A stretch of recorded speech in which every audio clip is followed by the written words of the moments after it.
everybody may choose to listen in and view remotely. A couple items to note. Following tonight's executive session, we'll be taking public comment since action is anticipated.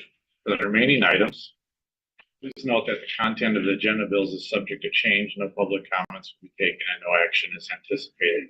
Any of the items approved for action by the council tonight will be placed on the May 7th, 2025 City Council meeting agenda or as otherwise determined. Finally, an ongoing reminder that questions or comments by the public may be submitted on any item at any time by email to city.council@bremertonlaw.gov.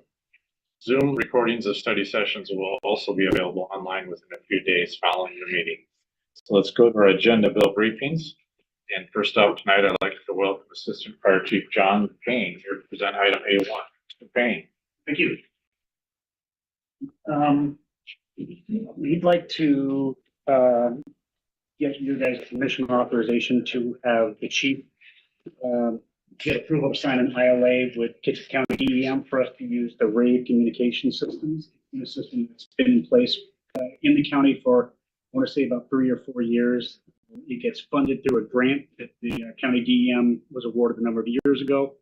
So it's already being utilized, and we just don't have an existing ILA to participate with that. What RAVE allows us to do is to improve communications internally and externally, mainly for disaster communications, but it can be used for staffing communications and things like that. But its intent is for large scale communications. You can have a disaster where we can communicate.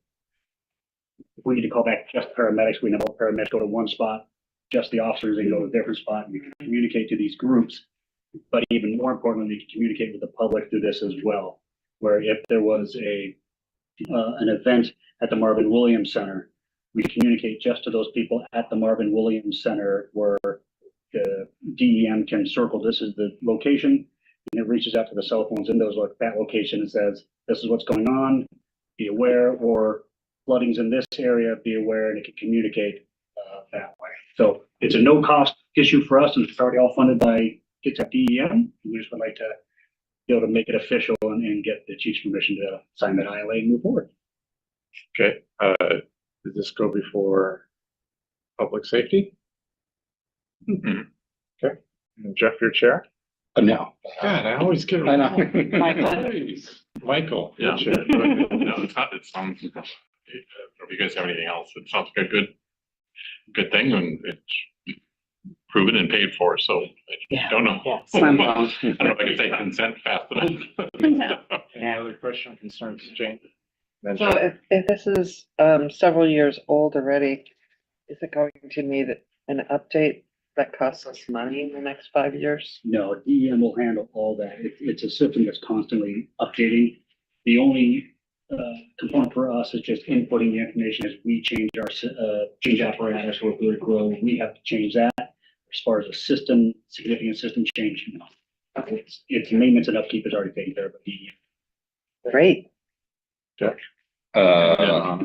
Isn't it picking, it looks like the dates are 2024 on here out of the placeholder, and then for Mayor Wheeler, it has listed as city manager instead of mayor, just to make sure those are fixed before it goes for signing.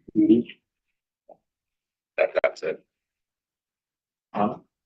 Yeah, so when this was presented to the Public Safety Committee, one of the things that you told us about was about signing up, and you illustrated the flexibility of where your cell phone would be. Like if you, instead of getting called only if you were at your home, like if your cell phone had taken you over to Marvin Williams, let's say, it would still be giving you that. And Michael did a really good presentation on this 2 weeks ago. On like signing up for RAVE. Oh, Yeah.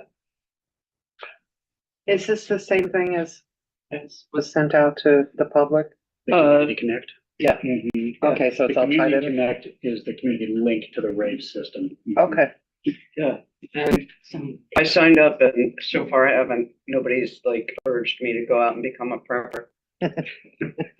So, but she's waiting. I'll let them know you're Constant vigilance. You know all my cat's names. Yeah. He's on standby. And that is a benefit as well. People can put in what we used to call premise information, where people can put in my garage code number is this, and that's only available to us or the police if they're responding. So instead of us kicking in your door, it pops up on our computer screen. Garage door code is 2215, and we can get in that way. Or we have a disabled individual in the back bedroom, so we know to check there first if there's a fire and they can't get it. It gives us that information before we have to figure it on our own and then do a bunch of paperwork to get it put into the system. Now, anybody that gets an account can put it in themselves and constantly update it. Tells us, law enforcement, on our way to the call, here's some important stuff you need to know. So it does have a lot of benefits. Technology. I'm assuming it's not just for residences. Can businesses use these too? Absolutely. I'm thinking about like my Yeah, next door neighbor with all their reptiles. Maybe they need to put all the we're- reptile names in there. So one of the things we're having our fire inspector do is when they go into business, having been into before, to give them a flyer, because we do want the businesses to be on board as well. Okay, all right, thank you. Consent. Sorry, is that fast I enough? want to treat this item. Consent? Consent. Consent it is. Thank you. Thank you. Okay, next I'd like to welcome Utility Manager Chance Barthum to here to present item A2. Welcome, Mr. Barthum.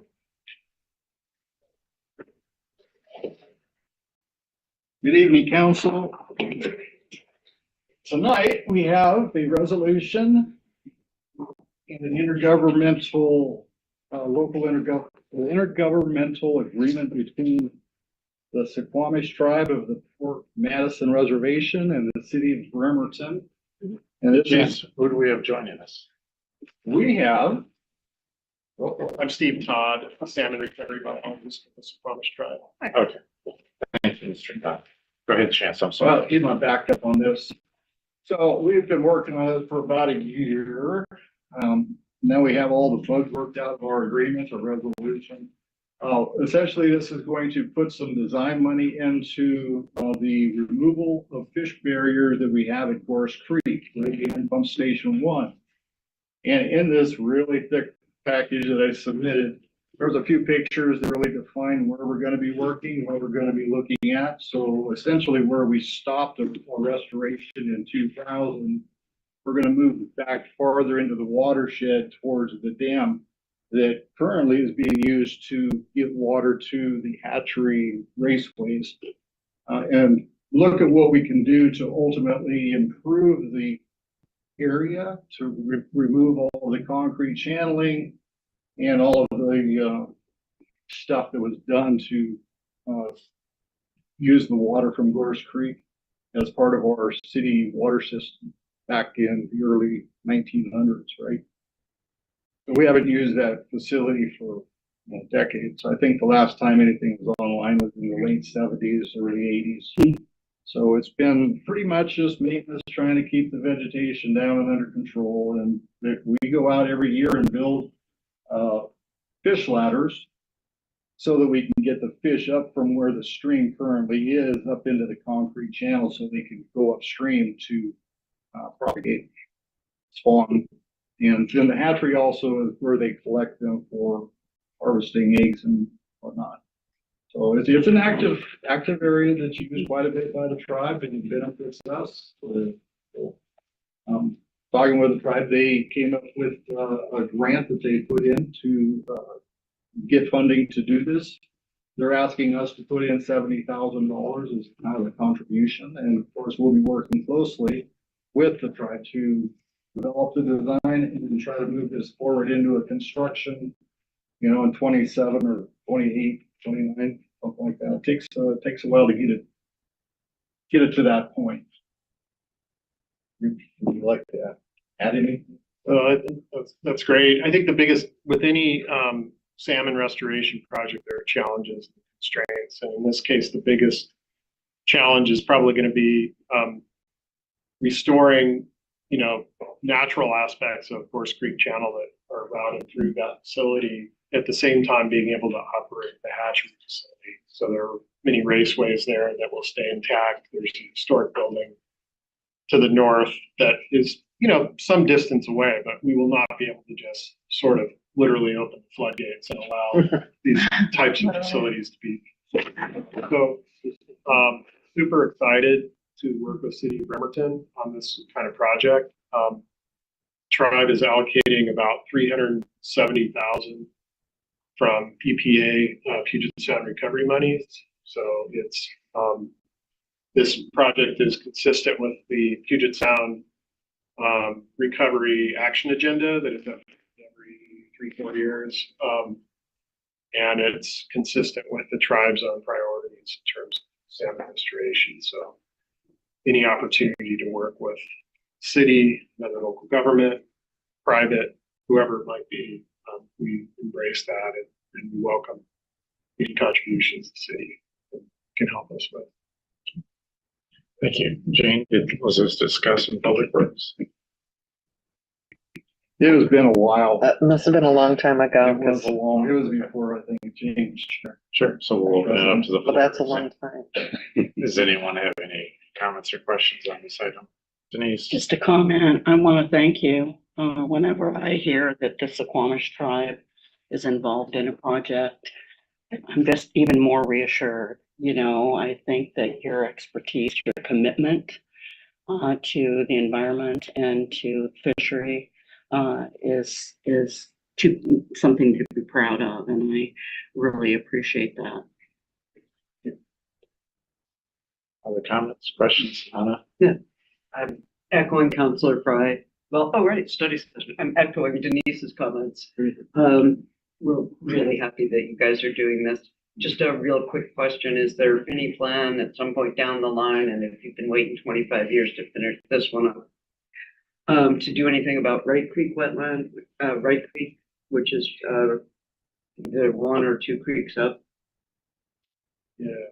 I'm not as familiar with Wright Creek outside of I generally know where it is. Okay. I'm familiar with the name, so I don't know of any imminent plans right now. Okay. Wright Creek. I could certainly ask my supervisor, Allison Sullivan, about that. Okay, and can we contact you for any follow-up Absolutely, questions? yep, sure. Thank you. Thank you. Thank you, Jennifer. This sounds like a really wonderful project, and I know it's really taken a lot of work to get this ILA in place and get all the bits and pieces put together correctly. And so I appreciate, the work that y'all have done together. I have a little bit of I just feel like I need to do my due diligence and ask a little bit, kind of some complex questions about this,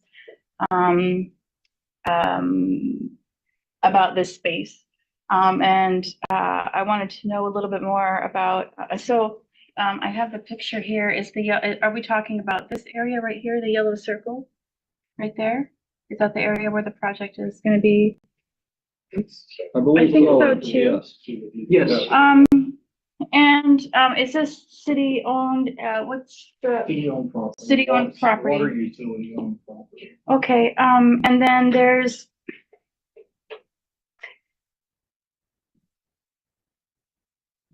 so is this also, just a nice way to kind of also bring,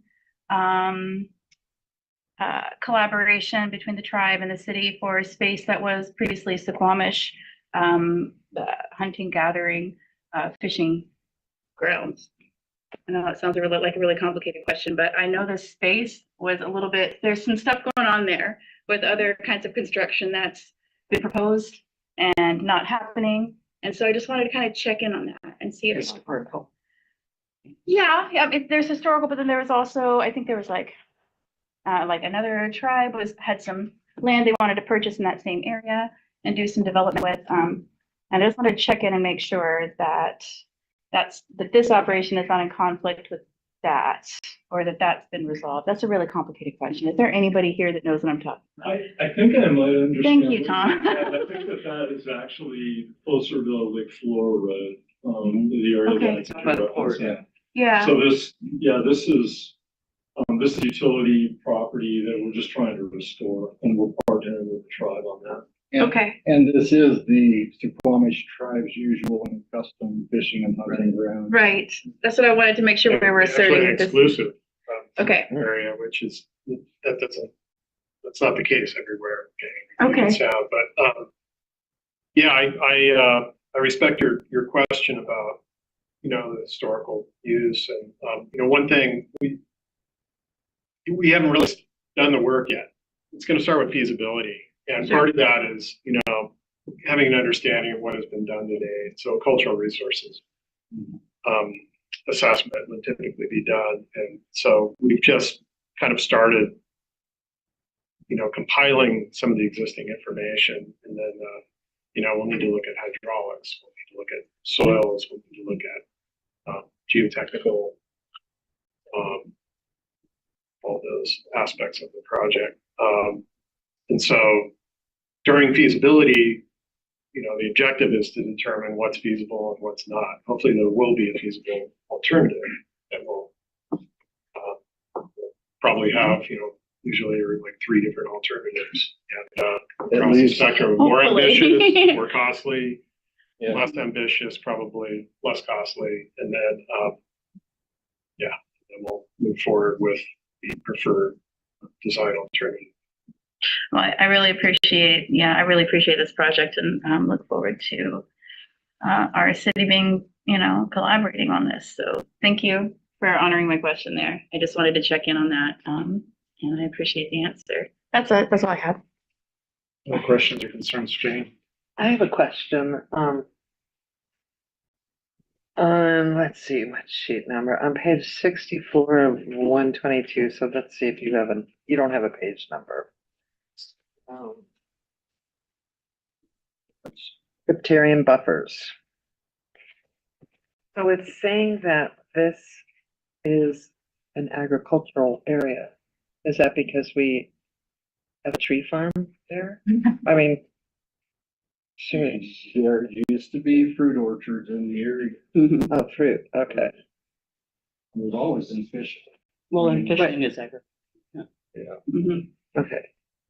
So I wanted to make sure that this is all in sync with the proposed forestry plan. Mhm. Okay, great. Yes.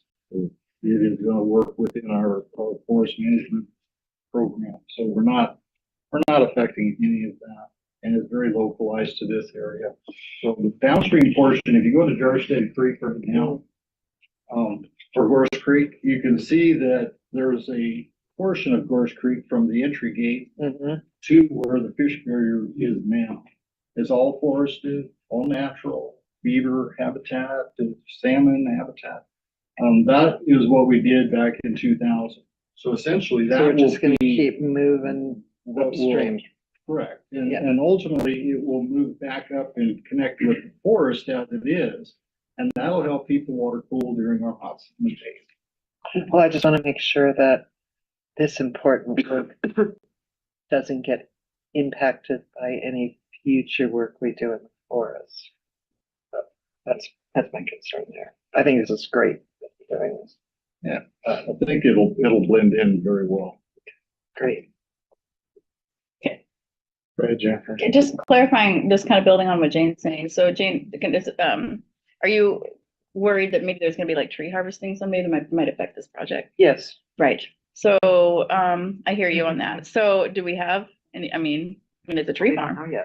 It's a I know. tree farm still up there, right? So will it affect, I don't know. I think. So Okay, it's just an area that we need to make sure we super protect. thank you for that clarification. Just out of curiosity, what kind of salmon run up that stream? You want me to Go for it. try? Okay. So Gorse Creek supports several, we call salmonid species, so salmon and baby trout, most of our streams in this whole Kitsap Lowland area are coho salmon, chump salmon. You have Chinook salmon, quite rare around here. And the reason why they're returning is Gorse Creek actually releases, as you might know, for a targeted, what they call terminal fishery in Sinclair Inlet. That supports tribe as well as non-tribal fisheries. So, and then probably during pink salmon years, which are odd, big, heavier pink salmon runs are in odd years typically in most parts of Puget Sound. So you can get some pink salmon like at fall of 2023. May have had some pink salmon coming up. It's also, Gorse Creek is recognized as one of relatively few watersheds that can support steelhead.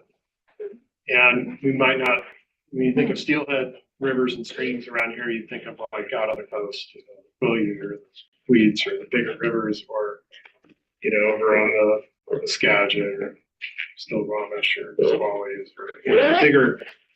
It's probably from the great example. Anyway, but yeah, it's one of 6 in the east side of Kitsap. So the part of Kitsap that's flowing toward Puget Sound proper that is considered a tier 1 watershed for steelhead.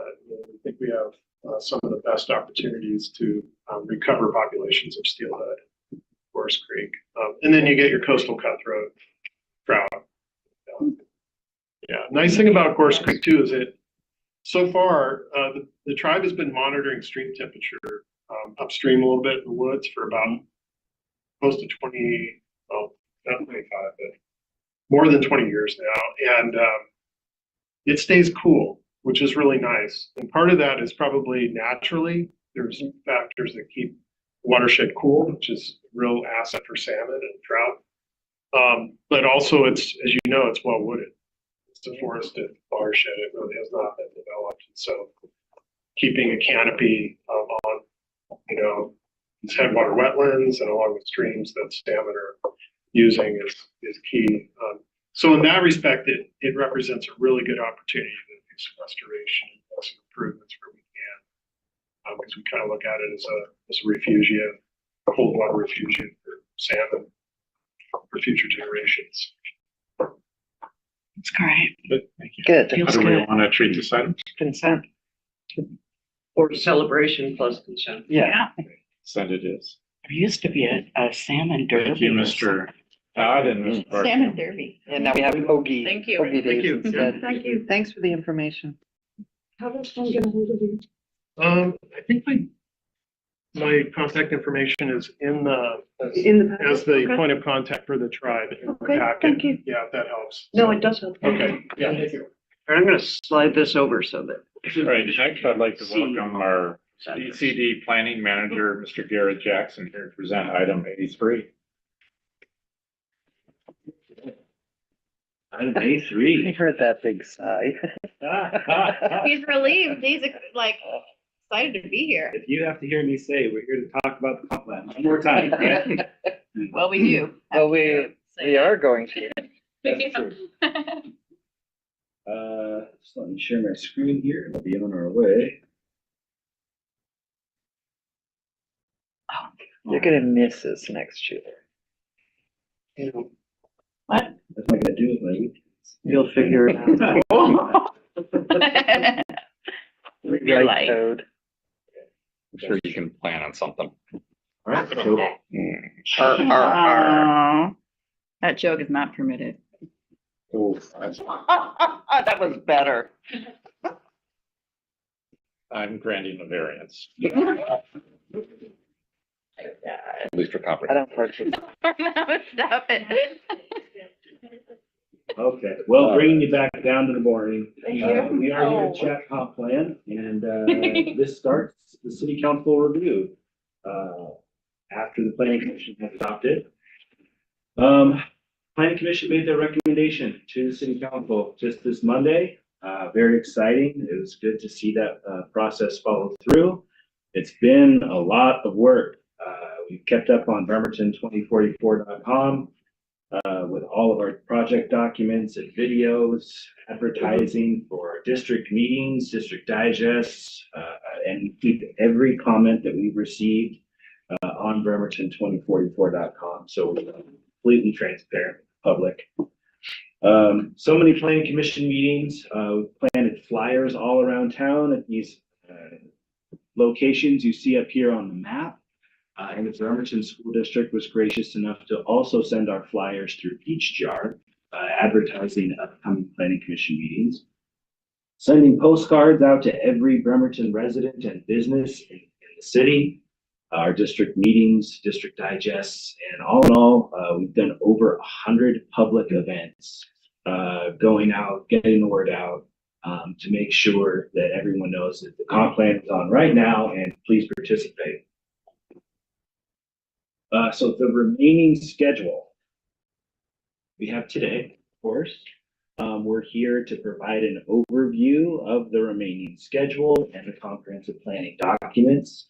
If you'd like to provide feedback today, that's fine, but we're here mostly as a precursor to the public hearing on the 7th, where we'll take comment from the public And after that, public hearing on the 7th, staff fully expects to be peppered with emails from the city council on what you'd like to see.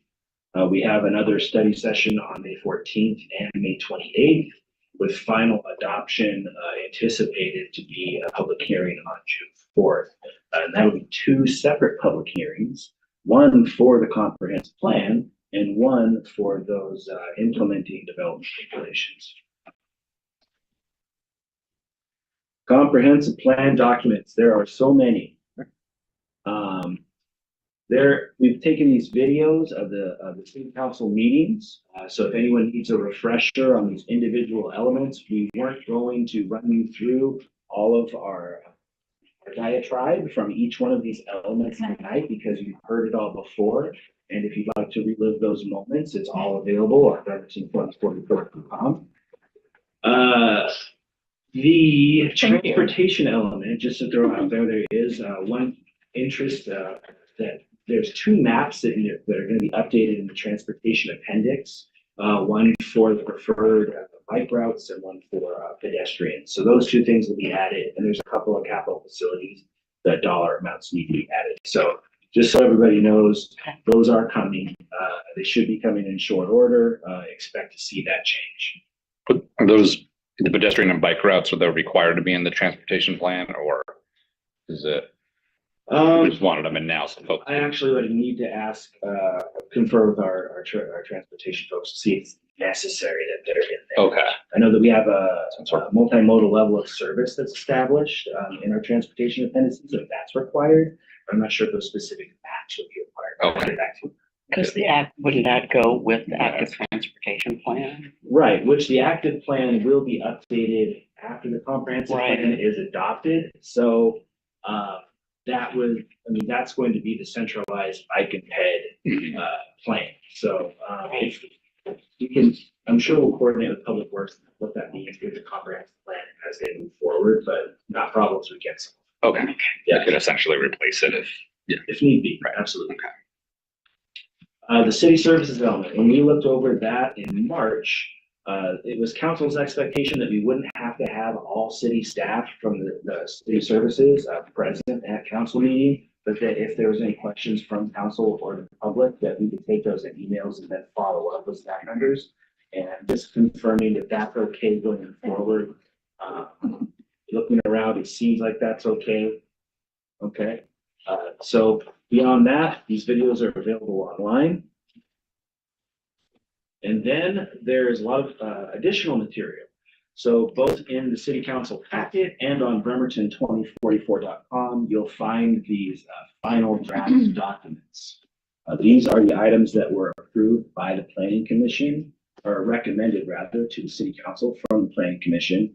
And you'll see a number of, the draft comp plan and a number of appendices, including our public participation appendix, which notes, all of our efforts in outreach to the public that will be memorialized with the comprehensive plan, and then implementing development regulations. So all the items that are going to be updated to implement the comprehensive plan, each one of these links will take you to those individual plans. I tried to circle and green dash on Bremerton2044.com where that's located for ease of use. So how we're planning on organizing city council deliberations. So we expect that there will be a lot of ideas. That's great. We're hoping that you will review those final documents, both for the development regulations and the comprehensive plan, and provide comments to staff as soon as you can. The study sessions on May 14th and May 28th will be utilized to review the comments we've received from council and gain consensus on which one of those portions will be adopted with those final ordinances. So we plan on taking all those comments and filing them in a charting system where, maybe there are typos and minor clarifications. Maybe there are changes to policy and intent, or potential changes related to future zoning code amendments. So If it's a totally out of the blue zoning code amendment that we haven't captured in our EIS, then we'll take note of that and forward in the future, keep that on our radar. But we expect to have at the May 14th study session, kind of grid pattern chart for the council to look at that characterizes each comment we receive. So it can be very straightforward from the council, which one of those has consensus to move forward. And now comes kind of a long slog of the development regulations that are proposed for implementation. Whereas the city council has seen a lot of the comprehensive planning information, they haven't necessarily seen the details for development regulations. So we'll go through those now, including the downtown sub-area plan. There's been a fair amount of the downtown plan that's come before the city council. But this one isn't particularly new. But that the guiding principles for this, or the overview, would be that we updated our sub-area plan for compliance with PSRC centers criteria. Because we're a regional center, we're expected to absorb jobs population with our downtown regional center. We increased maximum height to 80 feet as proposed, with no maximum density in that aggregated pink zone. And also some provisions for increased urban tree canopy and increased public open space along the waterfront overlay, which you'll see is along Washington with that blue dashed line up to Evergreen Park. As those properties develop in the future, the idea is that we will have a pedestrian link along the water that goes all the way from the Bremerton Marina up to Evergreen Park. The Puget Sound Industrial Center, another one of our PSRC centers. And so the point of this update is for compliance with PSRC centers criteria. We have some development regulations that we were arrived at through a market study where the property owners around PSIC were interviewed and asked what needed to be changed with the sub-area plan, and the development regulations that are proposed are consistent with the results of that study. And we also removed some duplicative requirements for stormwater, streets, and other housekeeping items. There's some outdated information in the existing plan that references old stormwater and old street requirements. Those requirements will instead live where they should, which is the Bremerton Municipal Code, Title 15 for stormwater and 11 for streets. One more note, the capital facility plan for PSIC, we need to change some dollar amounts in there. So there is still that slight tweak remaining for the PSIC plan, maybe accomplished in short order against the capital facilities plan that needs to be updated for $24. The Bay Vista sub-area plan. So there you can see here the vacant parcels up on the screen. Those few vacant parcels on the west are in the village commercial zone. And we have property owner support to add mixed use as an allowed use to those zones. Right now, residential is prohibited in those zones. And so the proposed change is to allow mixed use as an allowed use in those zones with a minimum density of 15 dwelling units per acre and a maximum of 65, which is consistent with the other zones in the Bay Vista sub-area plan. And then just the updated zoning map that reflects final plat. So we have more of an artist's rendition of a zoning map now with the Bay Vista sub-area plan. The Bay Vista sub-area plan is otherwise fully built out. This shows that final parcel layout and accounts for final platting. Very similar story with East Park. East Park will be fully developed once that apartment project on Wheaton Way is complete. They are well underway to accomplishing that. Very exciting. Once again, that sub-area plan document is more of an artist's rendition of the zone, and this shows the final plat layout and accounts for the Madrona Forest. The sub-area plan doesn't show the Madrona Forest in East Park, but our current comprehensive plan map does. So this draws in the Madrona Forest into the East Park sub-area plan and accounts for that final platting. And then the plethora of items in the Bremerton Municipal Code Title 20 zoning code, including unit lot subdivision. So this is a new fandangled type of subdivision that is required to be adopted by Washington State to account for infill development for middle housing. And these development standards apply the development standards to the parent lot and not individual lots. So if there's a 15-foot setback, that would apply to the parent lot, but not individual lots. And this is more helpful if you're having like a townhome type of development. Then it makes it easier to meet individual zoning standards for a parent lot. This is only for short subdivisions, not formal, which are more than 9. Short subdivisions, 9 or fewer. This is meant for infill development, not incredibly large subdivisions. And that you can begin the plating process before, during, or after construction. So that adds, a lot of times you want to catch that development construction season, market forces. And so you could build your project now and then work through the subdivision process while you're doing it, which is supposed to add extra flexibility and also encourage home ownership.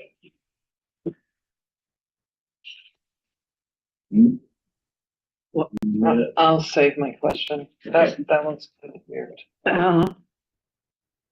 Middle housing code. So middle housing also required by Washington State. So this is supposed to be between the single family home and apartment users. There's that missing middle housing. That's townhomes, triplexes, small apartments. And these code sections that would be found in 2042, which is definitions, and 2046, which is special development, would address middle housing. It doesn't apply to mixed use or commercial zones that would allow for higher densities. Development standards of the underlying zone apply as far as lot coverage and design standards. So you don't get to cover your entire lot. If you're, say, in the low density residential zone, it's still 60% lot coverage. Any lot in the subject zone would be permitted to have 4 middle housing types if one of the units is affordable, but that unit needs to be affordable for a period of 50 years, and that requires a notice to title. Affordable meaning that what they pay in housing monthly doesn't exceed 30% of their income. And for renters, I believe it's a 60% AMI cap, and for owners, 80% AMI. AMI of Bremerton or AMI of the county? County. Can't do Bremerton. Yes, we can. But we're just not doing it yet. Increased densities do not apply to lands covered by critical areas, their buffers, or the shoreline jurisdiction. So where these housing types would be allowed, which could have environmental benefits of more compact development rather than single family flats, which take up much more space, the increased densities of 4 per lot do not apply to critical areas, their buffers, or lands within the shoreline jurisdiction, which is 200 feet from the ordinary high water mark. Covenants, conditions, and restrictions of existing lots will remain in force. So if there are HOA requirements, CC&Rs, that say you can only have a single family home in our subdivision, and that exists before this implementation, then that is a legally binding condition for their development. That's not something the city enforces, but that would be a civil issue between property owners. This wouldn't apply to covenants that require you to only sell to white people, for example. Some covenants have been found to be unconstitutional. Yeah. Thanks. So lighting regulations, we've had some city council members and planning commissioners want this addressed. And so there are new lighting provisions proposed for 20.44. to prevent light pollution from entering the sky. It used to be just adjacent properties, but now there's going to be shrouding that's required to ensure that to prevent light prevention. Is that even for remodeling? If it's new development, this is going to be the standard. So There's been an ongoing issue with a major remodel of commercial light pollution to existing. So if it's a light that's changing, then we would expect it to meet the new code. Like even the light. I don't mean, if think they they would go go to- after someone's light bulb. I think if they change the Well, fixture. Well, there's Yeah. a big difference in the high intensity lights versus not high intensity. And that might be a good comment that we could enter into that matrix Mhm. for council to discuss. That's complex, yeah. Who's gonna go check the light bulbs? I get complaints from. I know. I mean, I'm not saying it's not. a The valid light point. bulb elves. No, you go at night. and see what the. Hey, Garrett, please proceed. Thank you. Uh, Let's talk about light bulbs. For the low-density residential zone, BMC 2060, we're proposing to add those uses of middle housing and multifamily housing. But that multifamily housing would have a 15% open space requirement and design standards for those multifamily structures. We've heard both from members of the public and the planning commission that we want for increased open space. And the idea behind multifamily construction is that it should have a more compact development type, which should provide you for an opportunity to have open space.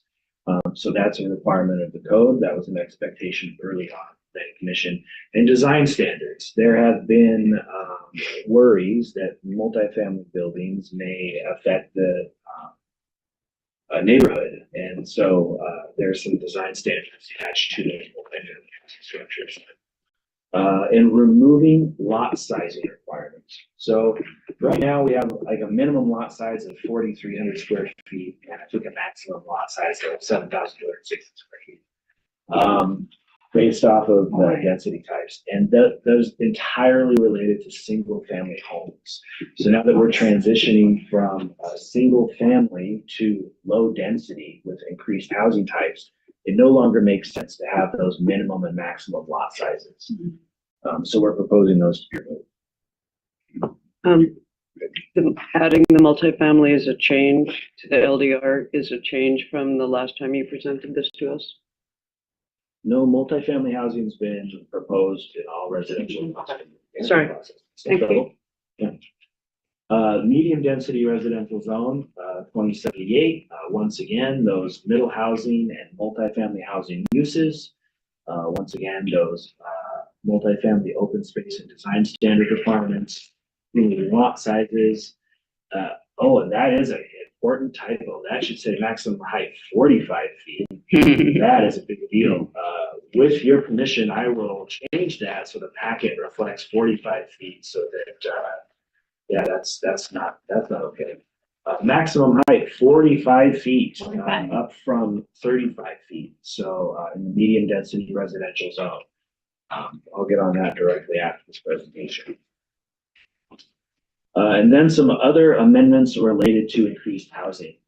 The high density residential zone, a minimum density is proposed 15 dwelling units per acre. That's a theme with these proposed updates, is if there's a high density area, 15 dwelling units per acre was identified very early in the process as a density that promotes transit in PSRC documents. So in these high density areas, the minimum of 15 dwelling units per acre seemed reasonable.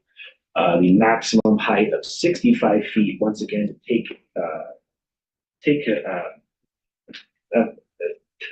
advantage of construction costs for wood frame construction over cement podium. We've talked about that in the past. And the same in the general commercial zone, minimum density is 15 dwelling units per acre and no maximum density. While we've written in no maximum density to the zoning code, it is the existing code we have in place today. So we're writing it in, but currently the general commercial zone has no maximum density. maximum height of 65 feet, once again, wood frame construction over concrete podium, and requiring mixed uses. District Center 4, the minimum density in that zone today is 30 dwelling units per acre as identified in the comp plan. And we're just writing in that minimum density of 30 dwelling units per acre. That's what the apartment projects have all developed to that are being constructed. Zoning code amendments, minor changes. Downtown core, so 2075 has some parking standards. But now that parking standards are proposed to be, minimum parking standards are proposed to be removed from the entire downtown sub-area plan, it no longer makes sense to have this one portion of the zoning code have special parking standards. So we're proposing that for appeal. The business core 2074 is only referenced in the existing downtown sub-area plan. And with the aggregation of those zones, it is no longer referenced anywhere. So we're proposing that that section entirely be repealed. The neighborhood business zone, there's the proposal to add the minimum density once again of 15 dwelling units per acre, and the same with the institutional zone, which is the area over by the college. Can I ask a question about that? Please. So there's an existing neighborhood business zone in my district, and I'd say 50% of it has been taken over by a religious organization. There's no businesses there, there's no housing. So is that something that in other areas they could take away, another nonprofit could take away that much potential neighborhood business zones? That a religious organization or a nonprofit could move into a building is certainly a possibility. I mean, buy up all the land, all the units, so that there is no possibility for businesses to go in. Yeah, we don't interfere with private transactions like that of who's selling land to what party. So you don't have any control over if a nonprofit or a for-profit organization purchases property. Do you mean specifically like, do we have a limit on permits we can give out to agency in a certain area? No, my question is how do we increase the area that could be neighborhood business when, you know, and zone for business, but it never will be. Neighborhood It never business is could be. different than commercial, right? Talking about the different neighborhood business as opposed to commercial, which Yeah. you're saying that they have like a commercial, like the neighborhood business can also be commercial. Am I wrong? they're nonprofits. They're not collecting property tax. Is that correct? Right. Right, that's true. There's no property tax, but there's also no opportunity for businesses to go in. And this might be another item for the matrix too, and I'm not trying to push this conversation off until later. If the council might have it now, that's fine. But that would be like a potential zoning code changes in the future if the city council didn't want to allow for social services or something like that allowed in the Oh, neighborhood. no, that's not what she's saying. That's not what I'm saying. What I'm saying is how do we, With your presentation, I think we're covering what Okay.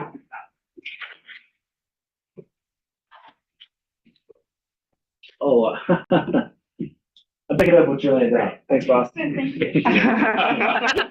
be happy, Jane. So additional items that the planning commission will be reviewing. In May, we're expected to have a public hearing on these items, which will then be folded into city council review. So a number of these are required by the state. Transitional housing, permanent supportive housing, indoor emergency shelters, and are all required by the state.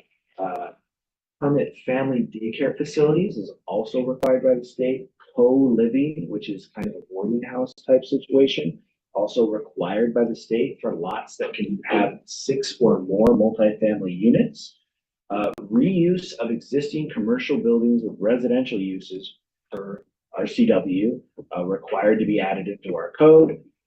So there's not too much thinking behind those because it's required by the state. And then there's some additional items like market-driven minimum parking standards. So that we would no longer have minimum parking standards in the city, but that those parking places would be provided by the market. Neighborhood scale commercial. So this is an item that we have heard from the city council and some of our planning commissioners. And it has been bandied about at the state level on potentially being a requirement. So we will be bringing some code to the planning commission to allow for neighborhood scale commercial in all residential zones. That would be something for the planning commission to potentially. I believe that's why. Yeah, that answers part of my question. So I'll try to put it together in an email for you. And then our boundary line adjustment code, we're working with a local surveyor on fine tuning our boundary line adjustment code to make it more useful. We're anticipating to be bringing that to city council also. And then the second half of 2025. So these are additional items that we'll be going to be working with the planning commission in the second half of 25. Including our landscape section where we anticipate addressing increased urban tree canopy and conformance with our stormwater code. So the stormwater code needs to be updated for tree and vegetation retention. So we're going to be working together with our colleagues in stormwater to ensure that our codes work together. Critical area ordinance will be updating our definition section to be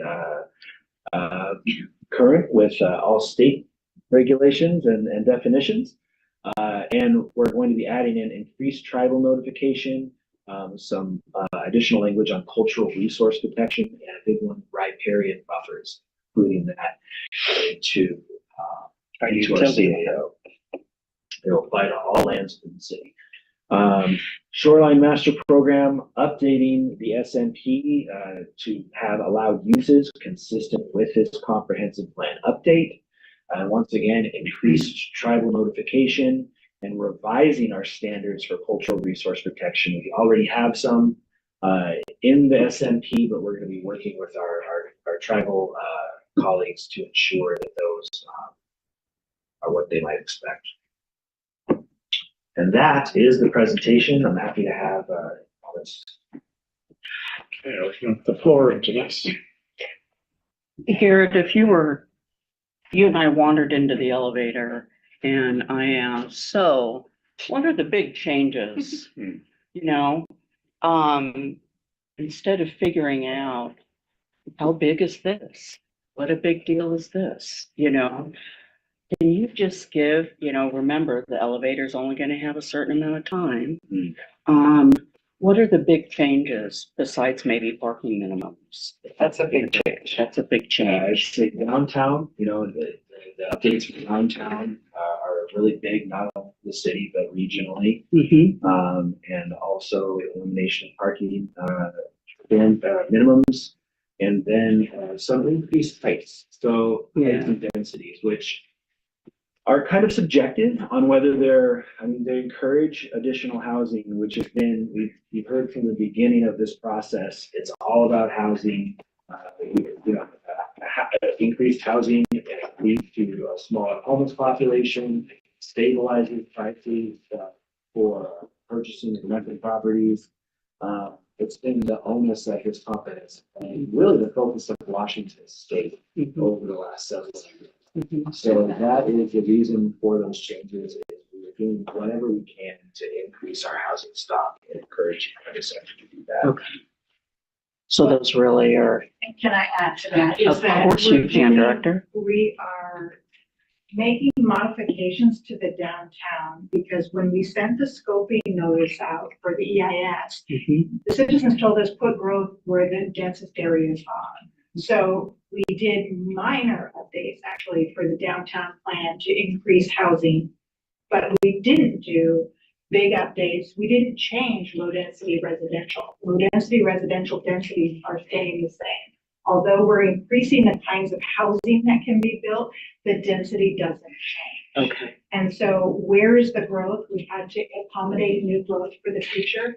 We're doing that mostly downtown. So if you were to have just a couple moments with somebody, okay, so what are you doing with the comp plan? How are you accommodating growth for the future? We're doing it in downtown. There will, You also need to emphasize that there may be changes in low density residential because of the housing types. But those are mostly driven by state law that we have to do for all the housing Right. types. That wasn't a conscious decision that we made per se. It's what every jurisdiction in Washington state has to do that plans under GMA. So we're the same as any other city because you'll see a change in housing types across every zoning district the city has. So that doesn't make us a unique, but there will be changes. Okay, Okay. okay, that helps. Let's go away. So again, basically he gave us this presentation, but we have a lot of homework to do. Hmm. Yeah, And we don't want to delay our questions, send emails to DTD, follow procedure, they can build up. So after tonight or whatever, start going through all that stuff, all that material and come up with questions preferably now versus later. And now it doesn't need to be tonight. No. Garrett gave you the Cliffs Notes version, just so you knew kind of what's going on, so that when you read the code that's at the links within that memo, you kind of understand what you're looking at, and what was the intention behind what those code changes are. We will have 2 study sessions, but my understanding is the DCD would like to get ahead on the questions so they're prepared for the study session. Yeah. Jeff? Yeah, so for the House Bill 1998 on the co-living, this actually came up with a constituent recently who really wants to open one. I don't know, is going to be in touch, I think. So again, my understanding is that's a place I'm going to equate it to kind of like a dorm, like a college dorm. It's individual units that may have a sink or a little kitchenette for the most part, communal kitchens, communal living areas, and I go back to World War II in Bremerton. There were a ton of those when we had 80,000 people. So so the state law says we have to obviously allow them, but when it's going to planning commission, it's trying to shape exactly like the number of units per, certain regulations on the density inside. What's kind of the discussion there? So we're fine tuning that before we take the planning commission. I know the Kitsap County has a cutoff of, I think, 6 bedrooms is allowed outright, and above that it requires a conditional use permit. This is already kind of an allowed use in a group home setting. So essentially you allow what's being proposed if you have some kind of disability. But this extends that out and kind of formalizes what we have in place already, that if you're renting out a room to someone, technically that's not really allowed by our code today. But this allows you kind of that formalization of that housing type, which is potentially becoming more popular, particularly in a constrained housing market. Yes. Yeah. I mean, I'm really glad to see that move forward because I think it's, again, talk about allowing all housing types. It's desperately needed. And the person I was talking to who really wants to do it also was basically like, I want to make sure that if mine's one of the first ones, it's done right. And people in the neighborhood see it and it's not seen as like a rundown flop house or something, right? But it's seen as like, oh, this is fantastic. And again, I think of it as like a little college dorm in the middle of a neighborhood. So good. I'm excited for that to come forward. and piggybacking on that, will that make these code changes make it easier for some of the groups who put together group homes for like folks suffering from substance use issues like Eagles Mills? I talked to some people that they say it's kind of onerous getting through the permitting. So with this changes, it should make that a little bit easier. Well, the only requirement that you have for like the setting you're describing is a basic occupancy permit to ensure that that area is safe. So that, we do that, sometimes those can be populations that are preyed upon. And so a very basic building inspection to ensure that the space is safe and that there hasn't been maybe some kind of construction that's in a safe condition. Yeah. So that's a pretty simple path forward if you're not familiar with the permitting process. How simple it is, and we work on that. Try to work with applicants, but sometimes it can be a little bumping to be introduced to the permitting process. But I hope that answers your question. Yes. I feel like I need to talk about, Oxford House, I'm literally an Oxford House alumni. There's RCWs that govern all of this as well. You're not allowed to. Right, you can't, yeah, you can't change the RCW's governing supportive housing in that, and Oxford House has its own RCWs for like when you can kick somebody out too. You know, we know Yep. this. Mhm. And so, but also delving into that, there's RCWs that govern exactly how these houses can be set up. I mean, all, fire regulations and how like beds and where the beds can be located. Anyway, it's very complex and yeah, I just wanted So to, that might be where some of the frustration it is. there needs to be Yeah. more technical assistance at state level to establish these housing types, so, yeah. And there are people out there there's a couple people who have established multiple Oxford houses, and I wish that they were in more of a mentoring role. I don't think they are. Okay, sorry. Yeah, there's other groups besides Oxford House who are trying Mhm. to do that, and they don't seem to Right. help each other. And, Isn't that out loud?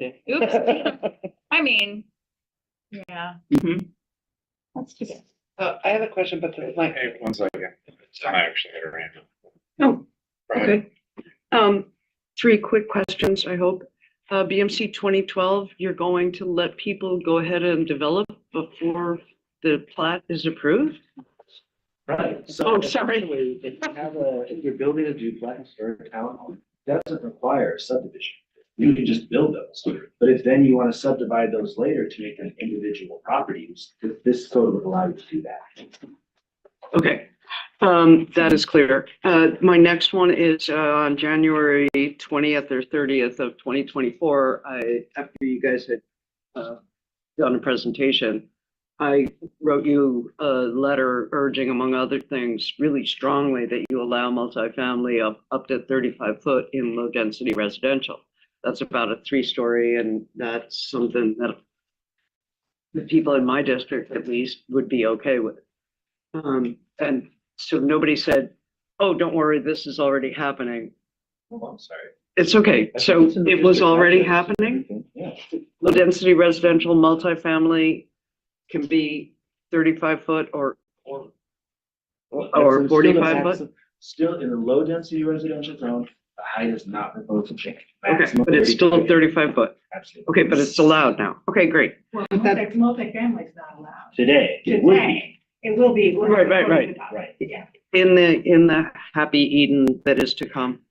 There was, my third of 4 questions. There was no change about, requiring public access for public businesses in neighborhood commercial districts as opposed to centers. Like, I'm really thinking 15th and Lafayette, which is a neighborhood business district. And is now kind of a black hole in the neighborhood because the catering doesn't require, yeah, because there's no nothing requirement there. for public access. So there was no change to that? Correct. And that could be put into the matrix as far as for the council discussion. for Every time you say future that. zoning. Okay, into the matrix, okay. To the matrix. Yeah, if I'm repetitive, I apologize. No, just the It's a matrix. sci-fi thing, I think. Exactly. It's a Exactly. movie, I don't know, Keanu Reeves, So right? fourth and final question is just a really quick one on the environment element. There is no mention anywhere in it of Wright Creek and the Beaver Otter wetlands that are sufficiently significant that the Great Peninsula Conservancy purchased a big chunk of them to preserve in perpetuity. Anderson Creek's there, Gorse Creek, and I can't remember the other one, but there's nothing at all about Wright Creek, which there's no other beaver otter wetland in Bremerton that I know of. Right, those are We've lost protected by our Steve critical Todd. areas ordinance, so Oh, yeah. that would still be applied, and I imagine riparian buffers portion is updated, will apply even more. But that's, I believe how, we haven't typically called out individual streams. Yeah, they were called out very frequently in the environment element. Is this too much detail for you guys? I mean, I haven't mentioned trees. Go down. Okay. He needs to know. Okay. So you would like, you're asking if the Wright Creek could be added into the environmental element, just referencing the. Yeah, every time you were mentioning all the other creeks and the great wetlands and the high habitat and the deep forest canopy and the potential for salmonids, which is why Watermain is trying to do a mitigation at the mouth of Wright Creek. Like, you know, that Wright Creek could be in there. Okay, well, message received, and we can put that in. Okay. And once again, And if you know the specific page number, then incorporate that. I will do all of, I will That would send you an be email super and helpful. stop talking about it. I just, before I stop talking, I just wanted to say thank you. This is quite a bit of work. I wanted to use a more vulgar phrase, but this has been quite a bit of work, and thank you. Hey, Jane. So when you're talking about multifamily, we already have multifamily in my district. Like that, triplex, that is 35 feet high or close to it, right? not sure which one you're referencing, but It's on the corner of High school. 13th by the high school, that great triplex. That was just built. so you mean the single family home in 280 is? Yeah. That was like So- so your it's- example. So it's not, what is it what do you consider multifamily? So, it depends on what book you're reading. 3 or more units is typically multifamily for fire and building. In the zoning code, you could be a single family home in 2 ADUs depending upon the sizing of those units. So if they're all 1,000 square feet or under, they could all be an ADU or a single family home. So there's a bit of a nomenclature issue there. ADUs will continue to have a carve out as far as, I don't have a problem with it, and they're You need using a fire visual code. about what that looks like, and I think my closest visual is right across the street here on Fifth Street. The walk-up apartments, they're in a U shape. Yeah. They're single story, little doors, nice little common open space. That's what we're envisioning would be developed in a low density residential. Because it still has to be 10 units per acre or less. Right. So it's not going to be a big building that looks like the Norm Dix government setup. It's gonna be a walk-up apartment, external doors, something that's much more small scale, because that's all they're gonna be able to fit on some of these. And it's not a 35-foot building. So you call multifamily 3 or more. A duplex is not multifamily. that's how the International Residential Code building. Interesting. I have that on my nightstand.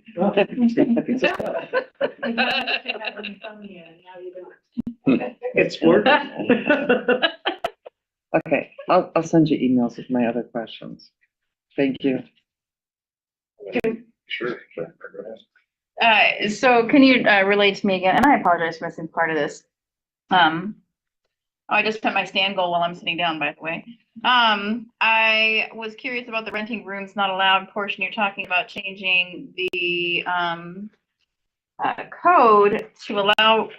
Can you explain that to me again, just briefly? We're doing some code, like we're reviewing it, or there's elements in here that are going to be addressed for a code change. So it's required by Washington State that we allow for co-housing, Yeah, which is. which is probably kind of your the housing Yeah, situation exactly, we're yeah. talking about. okay. And that we would be bringing that to the planning commission next month for a public hearing to recommend that to the city council.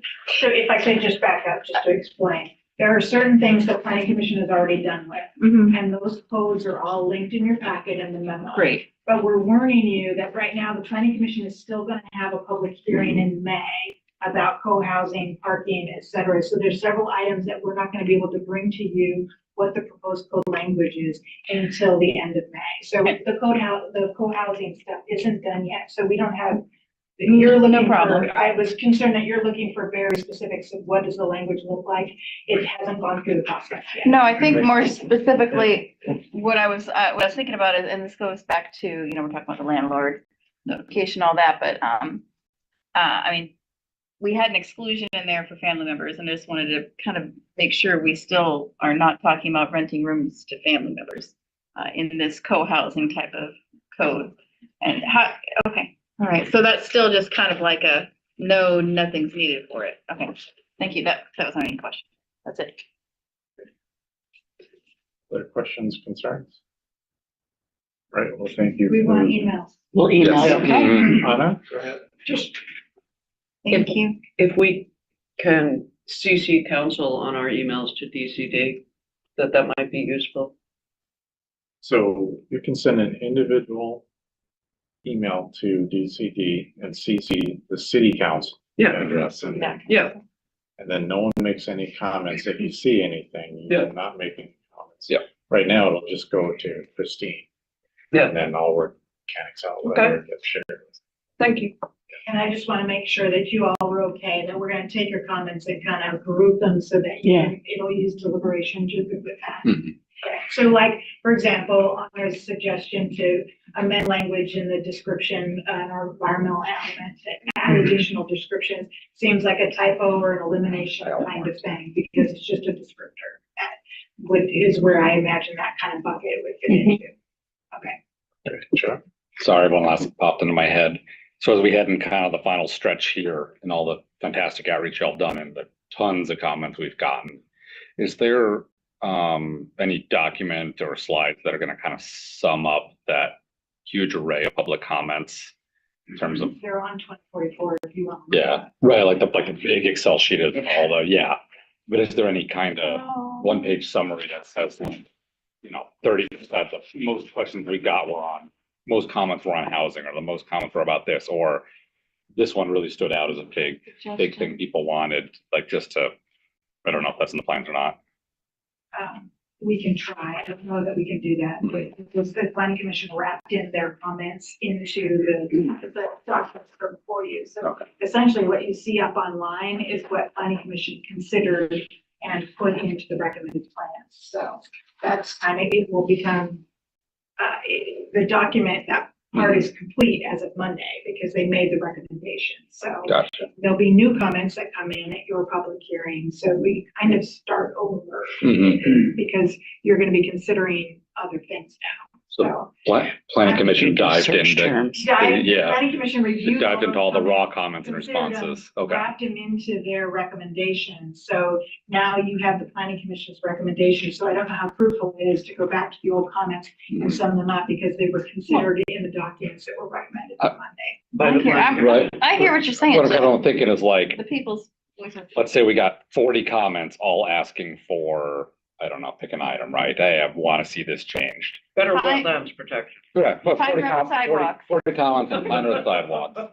Protected bike lanes. Free corner. So to be able to say, yeah, we heard from, dozens and dozens of people about Pine Road sidewalks and not to worry, that change is taken into account. Or, although we heard from 500 people on Pine Road sidewalks, that's not specific to the comp plan and it's not in, which I know a lot of the individual response, I mean, you've done fantastic on saying, here's an individual response to each comment, and some things like that's not comp plan, that's extra. But I don't know if we can accomplish that on top of managing the comments. Yeah. So I'll think about it as people kind of ask us like, what was the big picture for public input and what came out of it? I think that would really satisfy our goal of increased community engagement. Are you segueing us onto the next item? No, Not eventually. I'm trying to refer back to our goals and priorities when evaluating proposals that are put to us.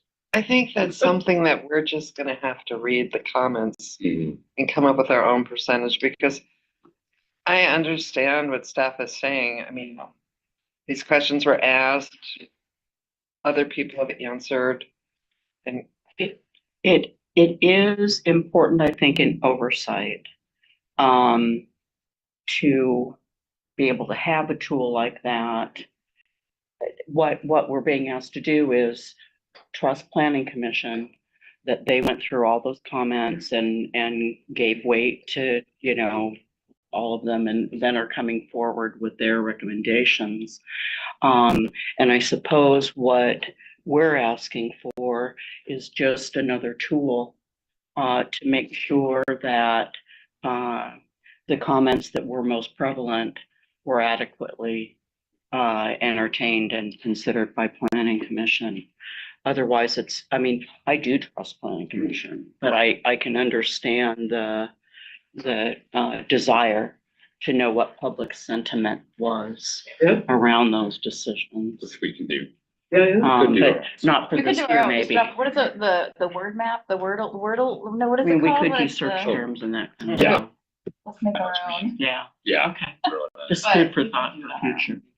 Yeah. Okay, Good folks, point. We're done. So it's a public hearing. It'll be actually our next council meeting, which is May 7th. After that, just a reminder, we'll have 2 study sessions in May after the public hearing. And then there'll be, perhaps a final, actually for the comprehensive plan, the final adoption is June 4th, correct? All right. Hopefully. June 4th. Thank you very much, Mr. Jackson. Okay, council, I want to take your. Take a deep breath. We're done. Forget your water. We are done with the agenda bill briefings. And now we're going to go to general council business. You can see the topics that we're going to discuss. Would you like to have a break and reconvene at 6:30? Yes. Yes. All right. So Awesome. It shall be done. 6:30, 15-minute break. Oh, And You are good to us, Eric. what a you're treat We're for gonna go everybody that ahead has to and stay. break next 6:30.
We're back live at 6:30.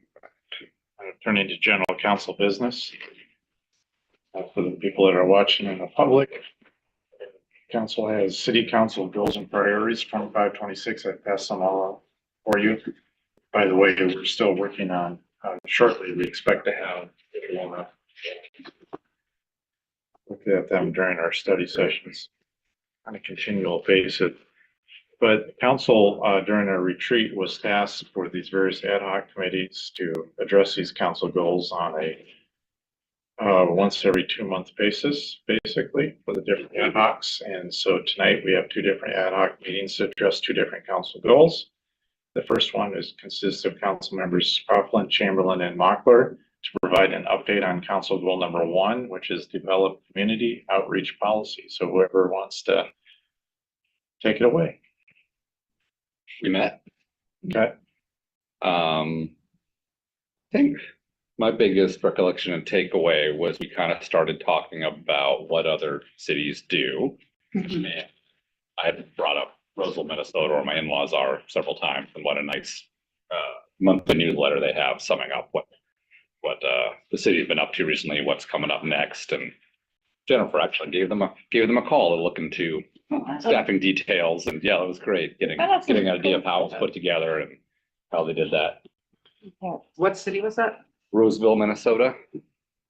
So, and what we learned was really interesting. They had a really great newsletter that you had brought up, and it's really engaging. And they had a population size somewhat similar to ours, different, Yeah, a little smaller. Yeah, a little smaller. But they had we talked to their let's take a look here. What was it? The newsletter example. We talked to Shannon Prather, I think, and found out that she was previously worked for the local newspaper. Right. So that was where this beautiful organizational and the like comprehensive kind of reporting came from, and so we can share that example with y'all later. But that's my main information from that meeting. What was her role? Oh, I'm sorry. She was community relation. Oh wait, was the community? What was her role? Let me look it up. I'm so sorry. I don't have that. Community development. That's yeah. right, because they were housed in the community development. Yeah. You were gonna do some follow-up research on that? What research did you want me to do? You proposed doing like some follow-up research on this model and how much it would cost, I don't know, all of the. I don't think I would be in a position to find out how much it costs. All right. The follow-up research is just to find out, where how we could have a newsletter like this in our community. And so, and You're a basically journalist and you're. hire a journalist. So, we need to create another position. Hire Josh. With all the money we have. I think too. should be All the literally about extra this. money. this Yeah. morning. Yeah. We all had On our homework. radar. And what was your homework on?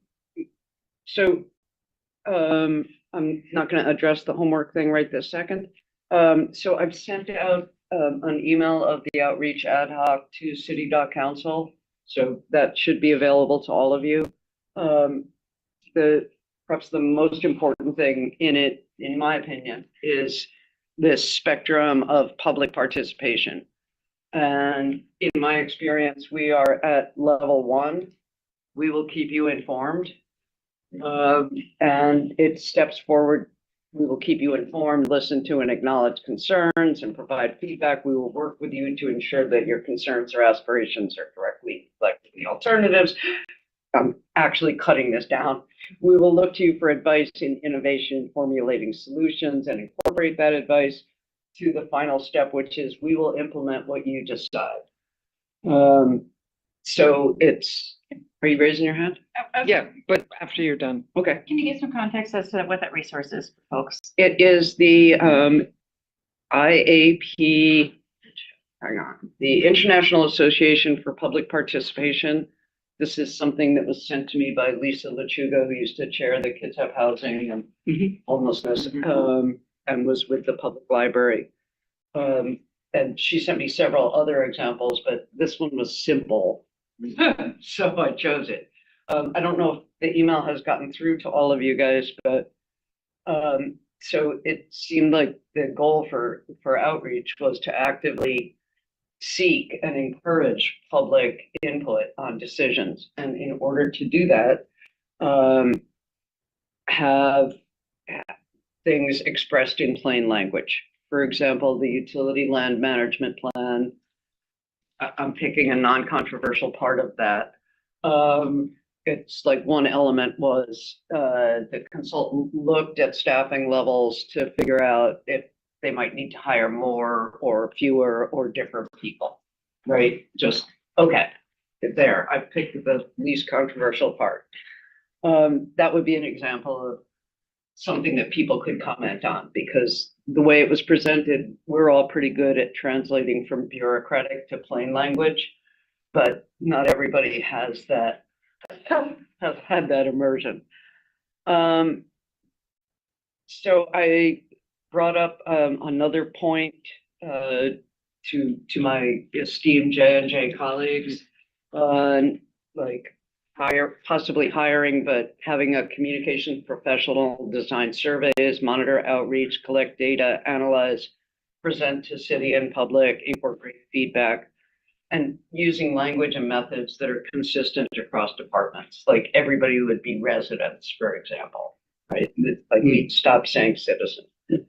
A specific point that you liked, Denise, was that stakeholder groups would include community members who live in city of Bremerton, and J&J wanted that to say, or work nearby, or somehow have a close connection, which is trickier, but I think it's a really valid point. I mean, it's easy to say somebody either lives in Bremerton or they don't. It's like figuring out if they have a close connection could be trickier. But I think it's still a really good point. Like within a 10-minute walk field, something like that. But using the 1-to-1 staff community ratio that's used for the audit committee and the tree committee and other committees. For example, another non-controversial part of the utility land management plan was there are 2 ratepayers selected by the mayor, and that's the entire community outreach. That's in that stakeholder group. So there was no disagreement with creating a 1-to-1 staff community requirement for all stakeholder groups. By staff, do you also mean the Consultants. the consultants and like Kids Up Transit? If you have Kids Up Transit, you have to have a community member. Stuff like that. That makes sense to me, but that wasn't something we I discussed. feel like we need to 5 minutes at point, but But yeah, definitely for staff and consultants, be like a 1-to-1 ratio. Of, you know, people who have some real connection to it, not people who just. I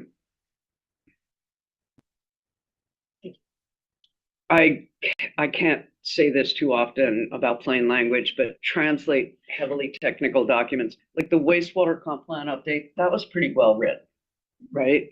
But it's still not written in plain language. It's like, what are we doing? Where can we find updates? Why the work is proposed? What laws and regulations make it necessary? Is this too much? I was gonna, go ahead, Jeff. No, I think because that's where we talked about all this, which are all fantastic ideas. I think the struggle at the moment is when we're talking about a policy. Right. I'm coming back to the big group. Are we talking about a council policy on what we're doing, or is this obviously an administrative policy? Well, And yeah, and so I think kind of need probably a little direction on where to focus. Yeah. And I was thinking outreach policy the same way we have a speed hump policy. So I think the homework was for you to research policies in other jurisdictions and bring them back. And so that would be a benefit, I think, to, so we don't have to recreate the wheel. And also, we don't have to hire a consultant if we use somebody else's policy, and we're just like, you know. Because I think, because we're not communications professionals, and to really have a communications outreach policy that was council driven, we would want to have a professional consulting firm, or like we often do, use other policies from other jurisdictions, which is what we do often. And so I think that would be the next step in this one. So yes, Yeah. like talking to Janice this morning, it sounds like a lot of that work on, like a lot of what you mentioned, she's starting to incorporate and work Exactly. on the kind of the administration side, which Great. is great. And then I think, sounds like she'll plan on reporting to us at some point on her progress or through the mayor. And Anna's points are Mhm. right on. I mean, she's got some really valid. Yeah, points oh, in the- yeah, in the paper yeah, that yeah. she sent too, so not to Lots, a lot discredit of, a lot that. of work to be done. Well, shall I so- forward this to, I mean, can I run through the remaining 4 points? And then I'll forward, just to get your okay to forward this to Janice. I think just forward it to Janice and let her be Mhm. the kind of the, I think that's You know. great for admin. And then I guess the question is, do we want to look at anything real council specific, or do we just want to try and keep working seems like collaboratively? Janice might be able to Mhm. identify aspects of it that would be council set policy. Like this is something council, that's in council's lane. This is in staff's lane. Yeah. Are we talking about a newsletter that We're not, council would put no, out? we're not talking about No, we're not really newsletter. specific, but the newsletter was just a fun example of a Yeah. great communication piece, which Right. I'll send that example to you as well. Right. But the larger work needs to be in, and the research that Anna put together Mhm. for us, and also working with administration. How do we want it to be councilmatic or Mhm. administrative? Like, Yeah. probably both. Anna did suggest like an annual newsletter, which I think is a great Yeah. idea. Like a, year review summary kind of thing. Even quarterly, like the Parks well, Department has a really. Baby great steps Yeah. is what I was thinking. is, Yeah. There's no, we don't have communication staff in there, but Mhm. maybe we could compile something kind of at the end of the year and then see how that goes and maybe look at quarterly, then monthly, then everything. And that would be more like the Good Neighbor newsletter. Well- Especially for, Yeah. Yeah. especially for a city with as much turnover as we have, sending something out at You least could put here. whatever material you want in there that's Mhm. council related as far as policies, you said, Yeah. good neighbor or whatever. Yeah. You gotta put some stuff in there, so. Yeah. Yeah. So our takeaway is you guys are still working on gathering examples from other cities on outreach policies. And you gave us an example, and I think you get buy-in on some type of newsletter, maybe an annual one that would be council driven. That would, And Yeah, our new legislative assistant might be able to assist. could do both, yeah, because the Roseville example has both. It's like, hey, here's what happened in city council this week, here's what happened in public works, parks. But if I think an annual, we're kind of starting separate for now, then. Yeah. well, either way, that Council's could be great, yeah. developed, give some Yeah. examples. I like the fact that we have a community outreach person in-house, so. Yes, yeah, We Yeah. should use her. Yeah. Yeah. Mhm. Yeah. absolutely. Just, And so maybe it's I don't know. Yeah. So Yeah. it sounds like you're. Yeah. All right, you're gonna continue working on that, meet again in 2 months and give us an update. So then Yeah. our one homework, small add. And then I'm ready for my homework assignment. Yeah. I did actually find that note, Jennifer, you were right, but it was like, someone is going to do comparables, and it was like, well, of course it's Jeff. That might have been That's okay. fine. Just a small thing that's happening, for, like, that I noticed, because every month I get a town hall, announcement of my town hall at my private email and at my city email. And at the city email, it's a nice crisp image, and it's all clear right there what you're gonna do. But at my personal email, you have to click on another link to get to that image. So it's just one more link. And apparently it used to cost us money to send out the image, but now it no longer does. So are you guys okay with all of the stuff that comes to town halls and so forth being sent out in this, I think it's called Constant Contact, I could be wrong. I have it in there. Are you guys okay with that, or it doesn't matter to you? That's a whole other issue. Links are technically better. Folks have heard me say this, some of you said this, but like literally, let's say we send it out to 1,000 people. You put an image in there, you're literally creating 1,000 images. Those images have to be, they're stored. Sure. They use energy. Like there's this like environmental issue with like. Okay. Even people who put little images on their signatures in Mhm. their emails and stuff, because every time you do it, you're making another copy of that image and they add up. It's sort of like the opposite of an angel getting its wings. Yes, yes. so Well, just, that makes good sense. I'll drop it. just to summarize next steps for our ad hoc, I want to make sure we're very clear in our direction. That we're going to, you're going to connect with Janice about, well, Dr. Briggs, right? It's study session. All right, but you know, still.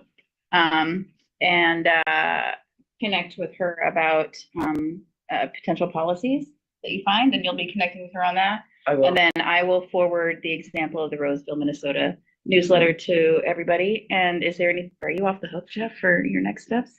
If you see any policies that look good, Yeah, maybe that's the deep dive I still feel it's kind of nebulously defined on what we're looking for as far as policy. Like we're talking about improvements of communication. That's what I want to city make as a sure we're whole, clear on for our council. next steps. I don't think I quite have I can't I remember would love back on direction what we from were council. thinking on. An example would yeah. be that citizen or resident ratio.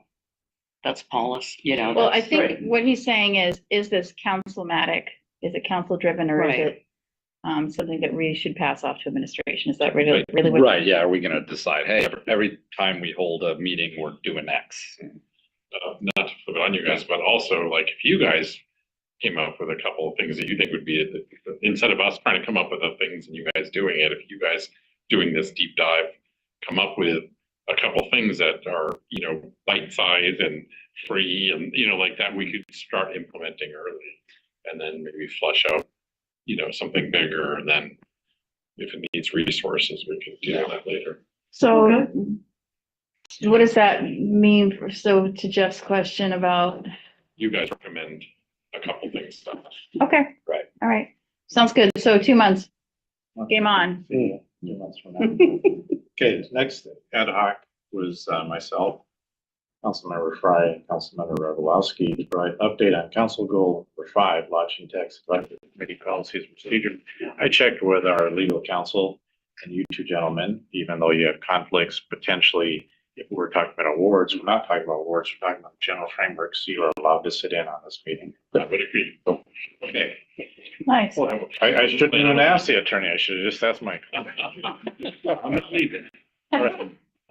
Okay, so I'll just tell you what the process was. So Jane, Denise and I met, had a nice conversation for a couple hours. We thoroughly went through, you guys correct me on anything I'm wrong, I'm saying. Went through the LTAC recommendation report. Remember, we spent a little chunk of change on that. Yeah.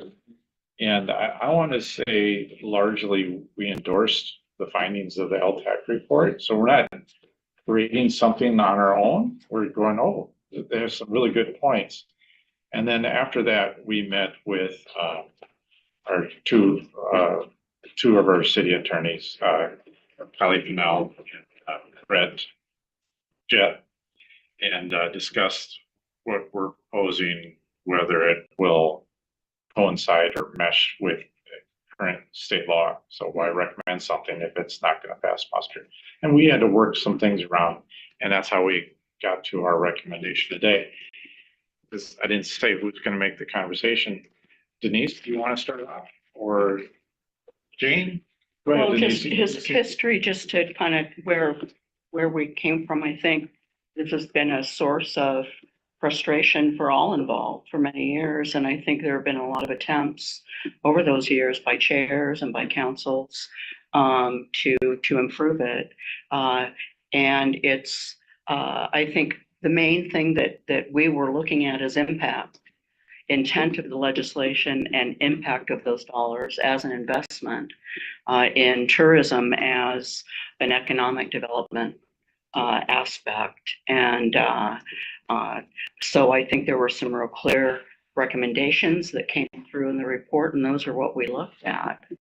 The one I think that rose to the top is that we've got a whole bunch of people trying to be Bremerton's destination management organization. And that's just not working, because if you give a little bit of money to 3 different organizations that's trying to be Bremerton's destination management organization, it just dilutes it, and everybody's wondering, why are you doing that? Why aren't you doing that? And what's my role? And all of that. And so the one thing that came through in this report was Bremerton really has reached the point where we need our own. we need our own destination management organization.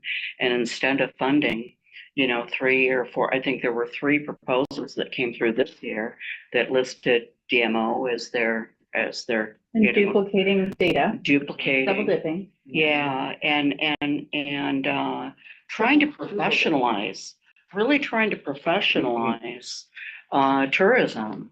And so a destination management organization, that is their expertise. That is what they do. They aren't a event or a place that takes it on. It's that's their expertise. And so I think the one thing that came up really is the number one was to talk with council about kind of ripping the Band-Aid off of that and saying, okay, we're going to we want the city to put out a RFP for one destination destination organization. And have in that RFP, have it contain certain requirements that we would expect of a DMO. My personal favorite is Datify or some kind of software that can actually measure impact instead of organizations trying to tell us that they filled hotel beds when we know that they didn't. I think the whole thing is just set up to be rife with error like that. And so, but that would be a council decision that we want to allocate X amount of funds. And I think this year we allocated about $125,000 to 3 organizations. So if we allocated if we allocated that amount of money to one, I think we could expect greater impact than if we parcel it out to these various organizations. So that was the primary, I think, Eric. Before we get to other questions, I'll let Jane and myself talk and then let you know what the complete proposal is. Yeah. And then we'll take questions. Would it be okay if I go first for questions? Thank you. I'll take that. You don't have a question. I mean, it's not. Are you done, Denise? Yeah, I'm done. Jane, you want to say something? Well, part of the research that our legal team did for us too is all of Kitsap County has this odd way of parceling out little tiny bits of money to everybody. And that's not common with the rest of the state. And I think Kylie found a number that if you added together all the LTAC rooms that are supposedly being rented out, it was 90 million visitors to the state last year, So we know that for the most part, those numbers are not accurate. And I fully support just having one tourism group and give them, 2 or 3 year contract at least so they can make some real impact for us. And it doesn't mean that's the only place we're giving money to, but we're gonna, hopefully we can have them manage a lot more of who would get smaller awards so that, they would look at what the impact was. And also they would be doing marketing for these other groups that are receiving money. So, maybe somebody who this year got 20,000. Well, maybe in a following year, they might get 10,000, but they're getting $15,000 worth of advertising help from our marketing folks. So there's going to be give and takes, and I'm sure there's going to be pushback from some of the folks who have received these small bits of money. But I think in the long run, it's going to make a huge impact, or much bigger impact than we have now with our LTAC dollars, because frankly, I don't see that they are making a big impact for most of them. I mean, some of them, yes, but.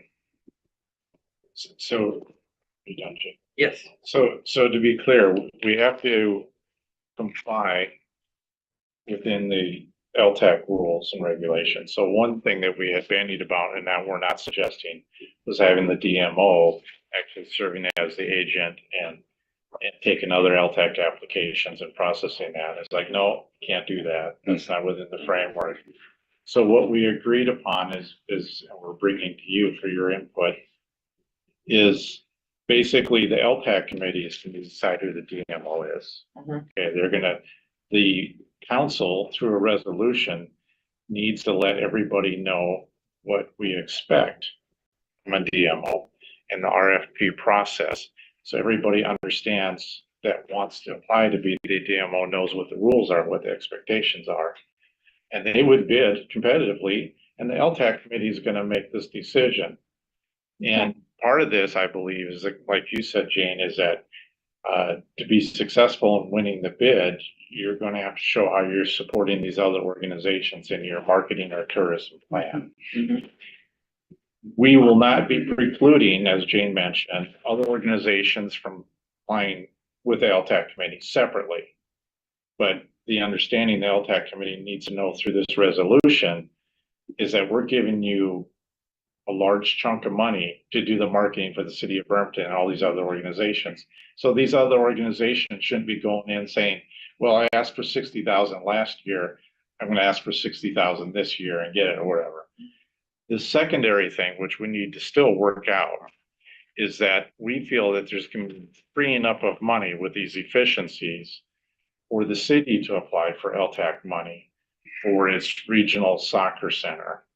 And we see that as a growth, and that's mentioned in the report. We're just not making this up.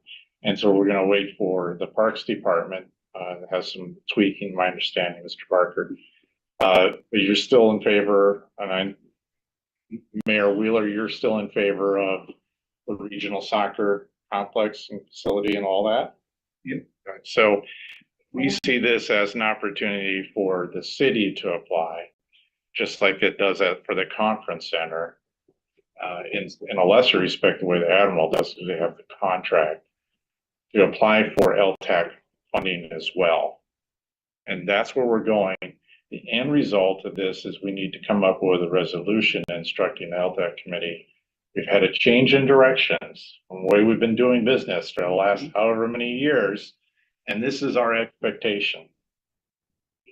So with that, throwing it out for comments. And this, I mean, so again, you have a chance, formal resolution, or come to another study session, but just initial feedback, like, are you nuts? Or, and we understand that politically, this is an uncomfortable situation, perhaps.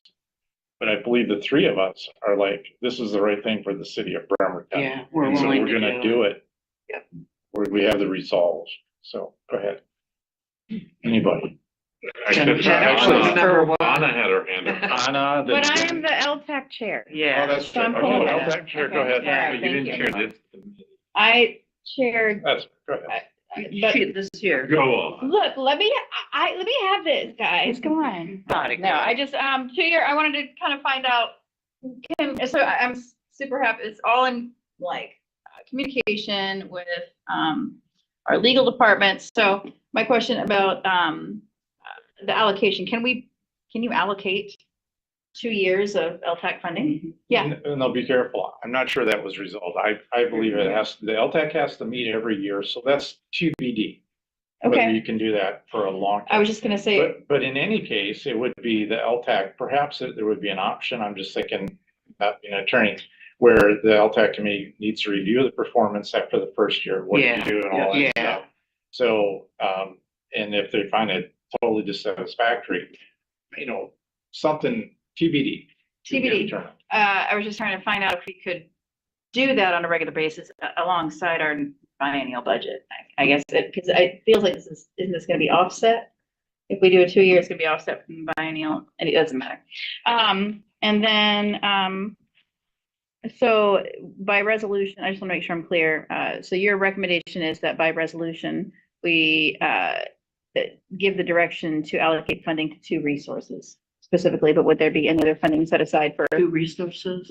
To the, destination management org and to the regional soccer center. So we're saying this is the reason why I believe we want to do a resolution is for years, the current LTAC chair or the one for that year goes to the council and say, what are you looking for in an application? And that can vary on your council and. Oh, sure, no. So Understood. now we want to have a resolution where this is the council's goals for the LTAC. We want to formally say, this is our expectations of the committee. And then that can change, that but makes sense. that's going to require a resolution again to change that. So we're not, who's the new council member? What do you think about LTAC? I don't know, just so now we got some. And that all makes Consistency. sense. That makes sense. So I'm just making sure I'm clarifying, like, so we're gonna give the direction for those two major resources. So my question is, will there be additional funding for the smaller type of events? It'll just be So, these two specific ones. No, technically there is, because we can't, again, not an attorney, but during our discussions, we cannot preclude other organizations from applying. But the LTAC committee needs to understand, just like they do now. So we need to set aside money for the conference center. We need to set aside money for the Admiral. We have a contract. You guys understand and you work under This that is less framework. like a contract and this is the direction. Yeah. Yeah. So it's not totally binding. They could Sure. go It's a off resolution. skelter and say, we're not gonna give Which anything. we've and then- learned is not actually as hardcore as we thought it was when they do that, because we can always take it back and then we don't have to take their recommendation. Well, so be careful. Right. That's a little nuance. You can't just send. I know. That's a difficult one. And so, but I mean, I'm just like I'm just making sure I understand. And then the LTAC committee would make the recommendation rather than the decision as to who. Recommendation to council. Recommendation to Like they council do now. of the DMO that, the competitive DMO RFP. Okay, so they would review. Okay. Okay, all right. I think that I like it and, I'm totally willing to go along with this and that's all. Thank you for letting me go first and wind my way into that one. She just did it. I think Anna and then Jeff. Thank you. Oh, is that okay? Oh my God, squirrely. We want to get out of here while it's still sunny. Yeah. It Survivors was out on of your tonight. range of. Survivors on tonight. So my, good, Go ahead. picking the jury now. So my first question is, a DMO, wouldn't that be like Bremerton Chamber of Commerce? That's a Anybody. possibility. Or it could be Visit Kitsap, or it could be DBA, or it could be some, let's say a collaborative comes together to form a new That would be great. organization, That would be but it would be one organization that would meet the requirements of a DMO. I guess I'm asking because when we were talking about Main Street during the budget talks last year, the DBA was fulfilling a role that I think you, Jeff, said it's typically filled by a local chamber of commerce. So if we did have a Bremerton Chamber of Commerce, that would be a candidate for this DMO. It could be any of them. It could be any of them. Right. I think Lori in her report said she could identify 3 currently. Yeah. And I believe those would be Visit Kitsap, Greater Kitsap Chamber of Commerce, and Downtown Bremerton Association. And a fourth of them, But- there's Love Kids about. Well, and there you go. Yeah. So there's Love Kitsap out there now, but there would be minimum requirements of this organization. I want to make that really clear. It wouldn't be, oh, we can take this on type of thing. There would have to be proven expertise in destination management. It'd be Okay. marketing Bremerton. Yeah. And really to that end, the Perhaps a second part. proposal too. Okay. That's the second part of what I was gonna say is that I have, every single time we get one of those emails from Visit Kitsap or any of the Kitsap Chamber of Commerce, it's like 90% North Kitsap and then, oh, come to the Blackberry Fest. It's, I have acquired a real suspicious nature about anything that has Kitsap in the name as to how dedicated to Bremerton it's gonna be. Then, like, typically, I don't like the idea of one monolithic group, being in charge of everything. But I think here with the structure of LTAC, which is so odd.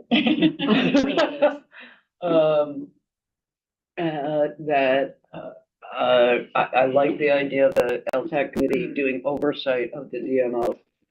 And I think it will be one of those rare times when it actually turns out to be better to have one big tent. So I appreciate all the work you guys have done on that. And my final question is, was any work done on Lori's many recommendations about branding? Yeah, that would be part of. That would be part of the DMO. Yeah, tourism plan. Yeah, tourism Yeah. plan and basically a business plan for tourism. And then the creation of a identity brand for Bremerton would be part of that. Yeah. Okay. Thank you guys. I can't believe that, like, you might have an easier time on LTAC this year. I mean, there's still more, well, that's another TBD. Yeah. That's not written in this plan. I was gonna say, we still have to hear from the two council members that represent recipients. Yeah. All right, I'm gonna go probably on a rare rant here. Hey, go for Would it. want to appreciate it. I'm in agreement on a lot. So I absolutely agree putting out basically a RFP for a single Bremerton centric marketing DMO, absolutely the right way. And we specified, this is what we're looking for. These are our city plans. These are our facilities. These are what we have going on. We want to market. Absolutely. But I'm going to start being real vocal about the amount of money we spend on marketing versus the amount of money that we spend on supporting facilities that are here in Bremerton.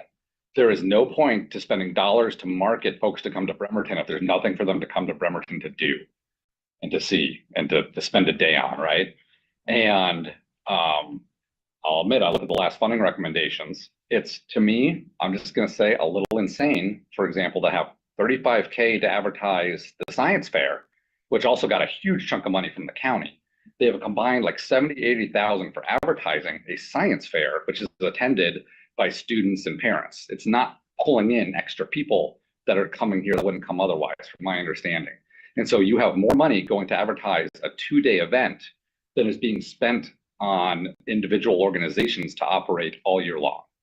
And, it's more than went to Roxy, more than went to the History Museum, it's more than went to other facilities. So I would like to see us maybe decide on a separate set aside and say, all right, this is the amount of money we think is appropriate to spend on marketing. That goes to the DMO.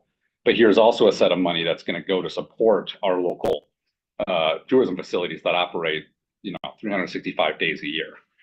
So I just have a huge concern about the amount of money that's going to 1 or 2 day events and how much they're bringing in people and how much extra marketing is bringing in people versus, again, let's make sure we have stuff in Bremerton to do. So Loud and clear. yeah. I think it's a great point, and it's something that I've wrestled with, and we all have our biases. I love history museums. I will go and visit a history museum when I travel. And I'm a member of both these organizations, I support them. And yet the state law says that this money is to either be used to market those facilities or events or whatever, but it's all marketing. No. Or city-owned. No. Nope. City-owned facilities. It is nonprofit operated and owned facilities as well. It's right there in the RCW. But that are tourism. Tourism they're- facilities, but yeah, so there's Yeah, 4 components of the law. Mhm. It's general marketing, it's marketing of events, and then it's operations of tourism facilities. And there's one line item for city owned, and there's another line item for nonprofit owned. So it's very specific about operations of nonprofit and municipal facilities. I believe though that tourism facilities, are, I see what you're saying. I see what you're saying. So what I'm feeling though is that, and that harkens back to my question about like, is there any other residual money for other smaller organizations? If you do these two giant chunks for direction, then it leaves other orgs in the lurch if we don't have. I mean, I know we don't want to make this sustaining funding. I get that that was kind of part of our councilmatic direction, but I think more importantly. We've done it for the Admiral. And for the. Well, conference those center. were I would say that the Admiral was a mistake. You know, but we're locked in. We're locked in. This would not be locking us in. Till when? 2040. I mean, That if was they're- done recently. It came through to council. I don't think Call for third, but, they're a tourist destination, and to that point, I hear what Jeff is saying about supporting other tourist destinations, nonprofit owned, they need support too, and if this is some way that we can support our nonprofits. So because things are gonna get tougher, in the coming years, and so if we can use this funding to help sustain them. I'll say one thing. It is Yes. governed by that RCW, so. If an organization is dependent on LTAC money to operate, to survive, it shouldn't be in business. Not It's not, entirely. it's not meant, the conference center is city owned, Admiral Theater is city owned. You know, it's really meant for the operations of tourism facilities.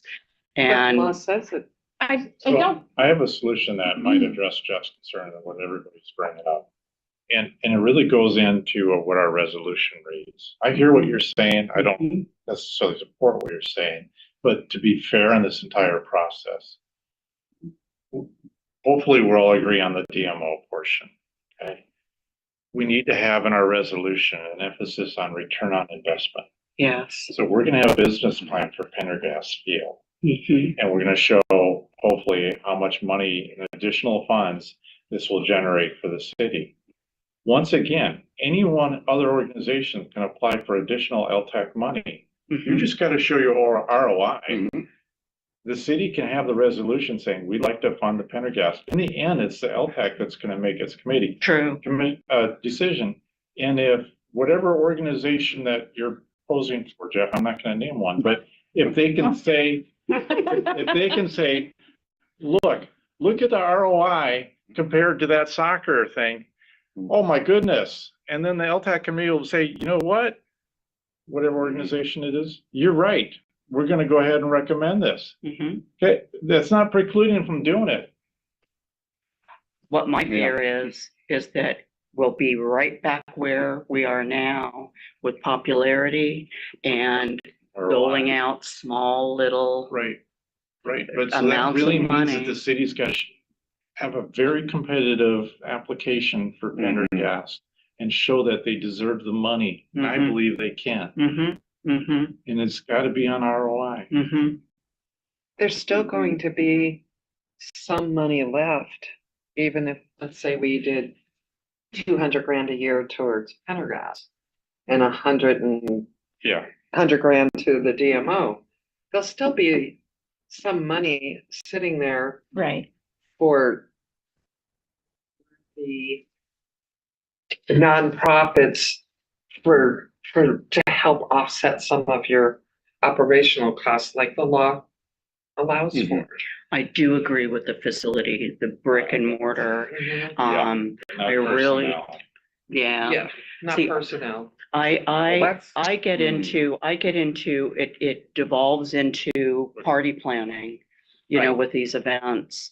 And I fault even, you know, our DBA. A lot of the events are not attracting out of town tourists, even our Blackberry Festival. The hotels are vendors. You know, they're not people that come to Bremerton just for the Blackberry Festival. They're vendors that are selling stuff.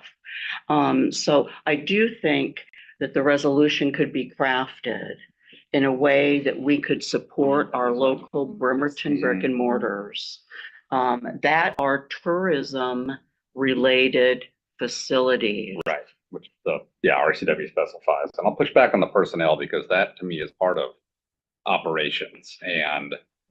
Yeah, if you hire a marketing person, That's Right. if you hire a personnel. social media person, Yeah.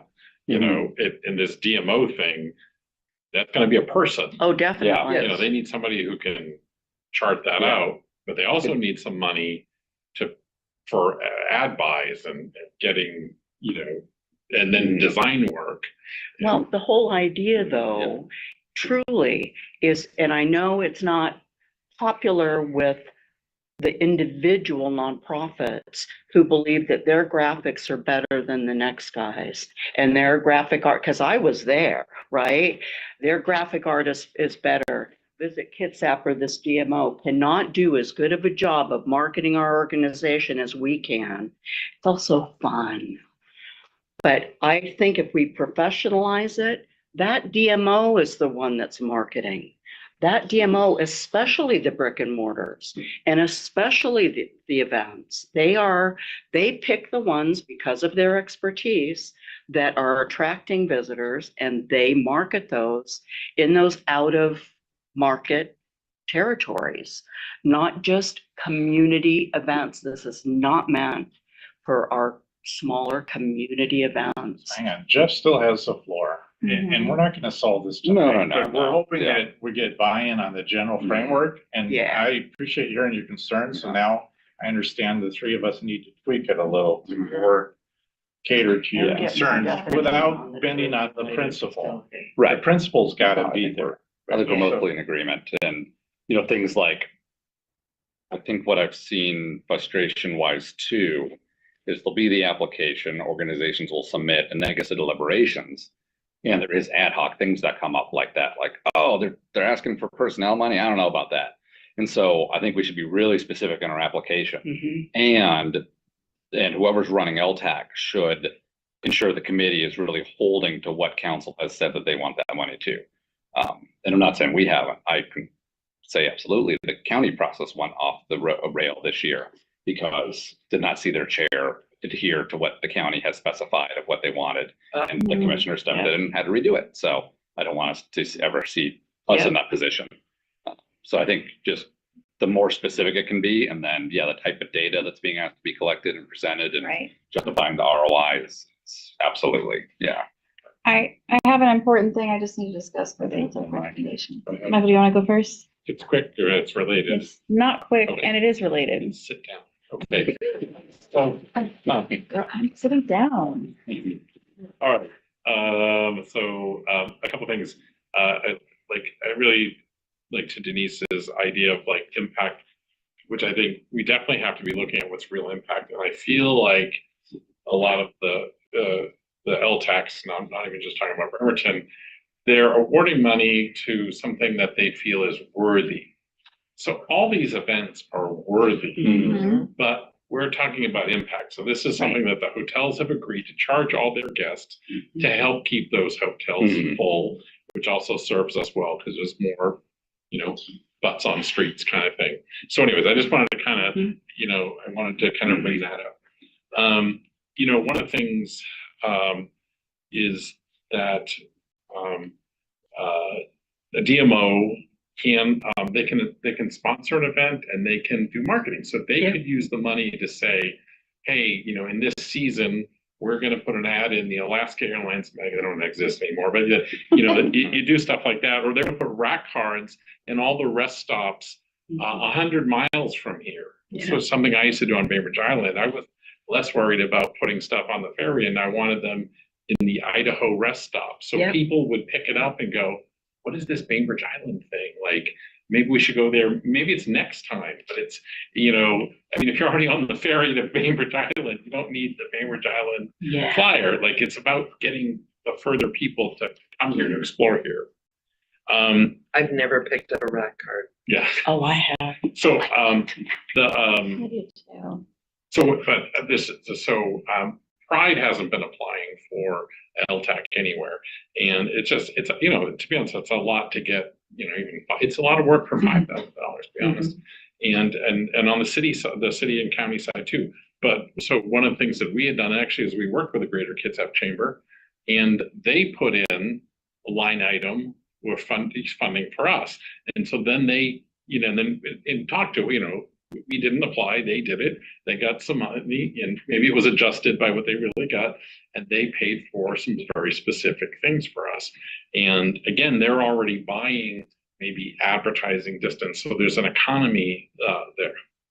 I definitely think the status quo has to change, but like, I'm not sure how I feel about like ripping the Band-Aid off when like it doesn't come off places that have contracts for a long time. That doesn't seem fair or equitable to folks. And then I covered that. I think I covered all the thoughts I had for that rant. All right, Jennifer, and then I suggest if we can, we have some other stuff and then we got to Sure. executive session. And I brought it up before, I just want to and I won't bring it up again if we decide not to bring it up again, but the one inconsistent data point that I keep bringing up is the short-term rentals. And so I wondered if there was, we've talked about all the problems that exist with the hotels being booked up with other, we talked about vendors at events. What we know is it's shipyard folks are in these hotels, and honestly, I mean, most of the time I travel, I'm staying in a Vrbo or Airbnb, and I've said this before. Michael, have you ever stayed in an Airbnb before? Do you often stay in them? I used to run it on my house. Right, and so we're a little outdated when we keep talking about hoteliers. Do we know how many Airbnb rooms we have in Bremerton? We can Are they find out. licensed? Yeah, Yes. Some are Yes, licensed, they but are. not all of them. Yes. They have to have a Same- business license and We do, tourism. to be part of those platforms. Yeah. And so it's data that's that's accessible somehow. And I'm hoping that as an ad hoc committee, if council is okay with this direction, that you'll commit to looking into how do we access that data, because that's more valuable data for me as somebody who often does short-term rentals. And it's information that we're missing out on. I think Mike because- Riley could do it. There's Oh, something, right, Mike Riley, he works here. Yeah, he could. there's something kind of like Data 5 for Okay. hotel Yeah. stays. And so that data is out there, though some of it's a subscription thing. So if nobody in Kitsap, Bainbridge Island had it, but the DMO in Bainbridge Island had it, or the, anyways, but maybe nobody here has that. Because it gets out fast. Does it? So Yeah. hopefully they would share it, or Yeah. if we fund them, we might require that they share it. Yeah. Well, I just mean it's a data point Yeah. for finding out which orgs are You're coming in, right. when we're filling up, when we're not. Yeah, and then it's to piggyback, it's tough to say, oh, this person visited solely because of this one specific Yes. event or this one specific And facility, that's right? fair, 'Cause right? most of the time people are, they're coming in, they're like, oh, cool, I'm gonna go to two So- museums and see a movie. Exactly, and- they're- yeah, right? And they're here in Bremerton, they might be, and they're going to be here because we have the museum, we have the Roxy, we have the Tourism whatever. tapestry that everyone. Like, one of the things I do is with at Roxy. So we, like on our events, our live events, our bigger shows, there's a link on there. It says like, make a weekend. Hmm. And it says all the hotels downtown walking distance. And but like, for instance, Fairfield, which is our neighbor, it says discount rate. You click on that, it takes you to a page that I've customized on the Fairfield's website. Nice. That when you click Nice and job. book, when you click and book a room at a discount rate, it's clocked to me, so I Yes. can go to them and say, And they keep how track. many stays did I have for this event for this year? So there is ways to get, I think like there's data we're not gonna be able to collect, but I want just if council's okay with asking this ad hoc to look in that direction at short-term rental data, we just never have addressed it, and it's rising, and it's new. I know we don't like our short-term rentals taking up valuable housing stock, I get it. But it's just the reality of it. It's like telling kids, don't use your phones in school. It's gonna happen. So we just gotta look at it. No, we Take them can, away. Yeah, they can't. They literally can't. we have, Thank you. yeah, Mike Riley has said that he has that and could get it for us. He also clarified, I think, that his understanding is for those longer term rentals in the hotels, they're doing it in and out every day and collecting it. So- That's not what he Isn't said. that what he said? No. Okay. He Okay. said That would they be a don't know. whole report on Okay. its own, is evaluating Yeah. hotel stays, long-term, short-term rentals, the patterns, what I know you'll see is there's going to be a surge of short-term rentals in the summer around here. Yeah. When people are traveling. So I just, I have an answer for you. okay, As of early 2025, Bremerton, Washington hosts approximately 341 active short-term rentals. yeah. Across platforms like Airbnb, VRBO, reflecting an 8% increase over the past year. And then AirDNA is the software I'm talking about. That I think helps track that. So That's something to put in the RFP. Jane, and then. Thank you. oh, So it maybe sounds wrap like it up. there's support. We're for on those it. Trust that I know you are. So that is one thing that I want to make sure we look into, whether or not all these long-term renters in our hotel spaces, if we have to make sure that they're paying the LTAC too, because there's other places. Well, they have to. It's included in your, Up to 30 days, 29 days. up to 30 So days. if they're staying day 30, then Oh, no. Yeah, they're not Yeah. paying LTAC, And as far as we but know. we've got to figure that. And So I'm the assuming- city attorney and Mike are gonna look into that, Nice. because that's an unknown and that's a lot of hotel space being taken up. Okay, so my understanding is we have general buy-in on the ad hoc committee coming up with a resolution for a study session. And then I don't think we'll have it all worked out in one study session. Mhm. But we're being instructed to move forward with this general concept. I like the resolution. Yeah. Okay. So Eric, you've been on this council a really long time. Has anything provoked as long and a sustained debate as LPAC? Actually, Per dollar. How long have you been trying to get this done, Eric? So I have voiced my disapproval of this process for a long time, and I think we have the makeup on this council now to do something that is very good for the city. So I'm hoping to get it done before I retire at the end of the year. Okay. The other homework was you'll So look I at the just have short-term one other- rentals. Yeah, okay. thing that just popped up. I think like a piece of this is like, as we maybe for the committee or changes that we're looking at making, will it increase, tourism? Not will it keep you, at the level you've been going at? Will it bring more absolutely. people Yes. here? This Yeah. is about ROI. It's gonna Yeah. be written into the resolution, and RFPs gonna be stressing ROI, return on investment. Yeah, which is Making their what businesses the report was all about. Okay, Thank you. We have Great the job. buildings. Great job, everyone. all right, so, How slow I'll be with few other items, general business, Public Works Committee, Jane, I'll give a brief summary. Yeah, we met last week. We talked about some of the contracts that are gonna be coming up to us. Design for Parish Creek fish barrier removal. Chance told us about the stormwater quality public outreach that's going on, and that the Navy isn't participating in any of the cleanup efforts in the I lake. know. Let's see.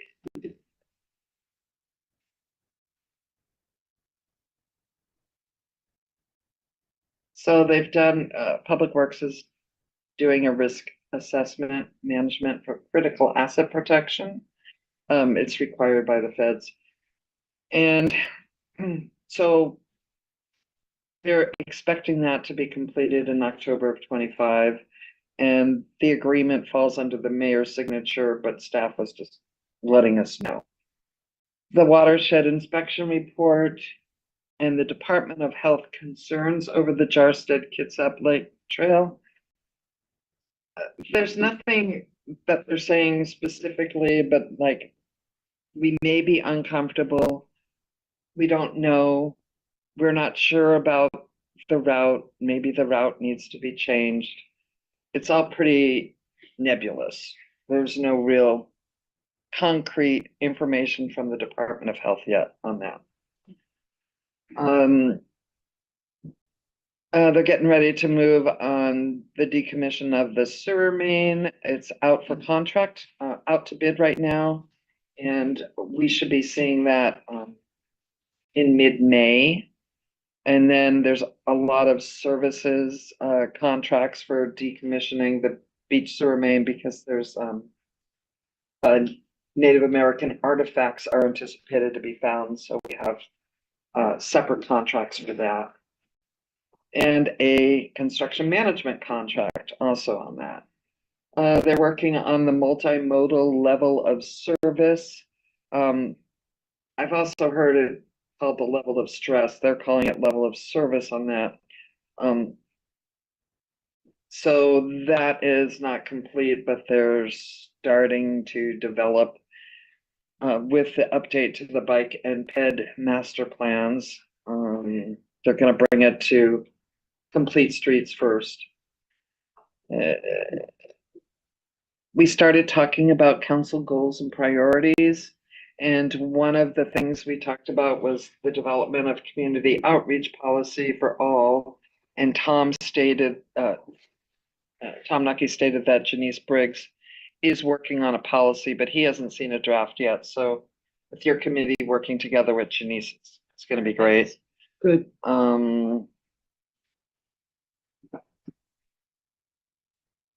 And the speed feedback signs was advertised in March. They opened bids. 2 bids were under the engineer's estimate. They're still in the process of reviewing them. Hopefully that comes before city council in mid-May. So. That's pretty much. Is there an update on the traffic calming policy? Still working on it. Still working on that. 18 months and counting. They feel it's an enforcement issue. And It's a recommend. we reminded them that the police I department. tried to sell them on the Elmira project, and Is doing some. they definitely shut the door on, Yep. on any kind of, I was told that we don't do pilot study. We don't do pilot programs. We have to have the policy first, which I understand. But the policy has, We don't have a policy you yet. don't have a policy, so. We saw what looked like, a promising draft, but it was months ago. A promising draft. Yeah, just real quick. Have a traffic calming policy? Mhm. Oh, that'd be nice to get a refresher on. Well, Are we allowed to move to the next one, committee? Yeah. Parks, Finance, Investment, and Parking Chair Cough. Sounds good. There's a couple somewhat in-depth and going to council for decision on some of these. So the first one is we touched on the transportation benefit district, the possible car tab increase, just in the logistics of it. So right now we're at 20, we could go to 40 councilmatically. If the county does it first, then all the money goes to the county instead of the city. So something to keep in mind. It would generate about another 600,000 for streets and sidewalks. And it doesn't go into effect until 6 months after it's enacted, if we enact it. So, if we do want to go ahead with it, looking at something like midsummer would probably be the time so that it actually starts coming in next year. So I don't know if I want to pause there and see if that's something we want to consider putting on a general agenda item. We can wait. We are going to get, we didn't get it this session because we had a lot on our plate. Mike says he has a comprehensive presentation on all possible kind of revenue sources for consideration that we'll look at next month. I think I would like to wait until we see all the And I'm also curious how many of those are going to be progressive revenue streams. Yeah, I'm curious to see them all laid out. Yeah. Rather than taxing. have we had a financial report from Yeah. the finance I'll be getting department? to that. Yeah. Okay, so wait on TBD is TBD. All right. I think it's a great idea. I think we need the Public Works to do at least a minor presentation because we Yeah. can't vote for something without letting the public know what kind of Yes. benefit they would get Agreed. first. Yeah. Or a And weigh circulator bus. in on the impact additional taxes would have on them. Right. It's not an easy topic. So, so don't wait for finance on that and then go Gonna have to figure out quorum though too, to go back to Yeah, because Public Works on it. Yeah, I kept finance very specific on just the mechanism. We did not talk about, impact in Public there's an Works at all. Yeah. overlap. Because Denise, Jeff and I are on Public Works, and Jeff, Michael and I are on finance.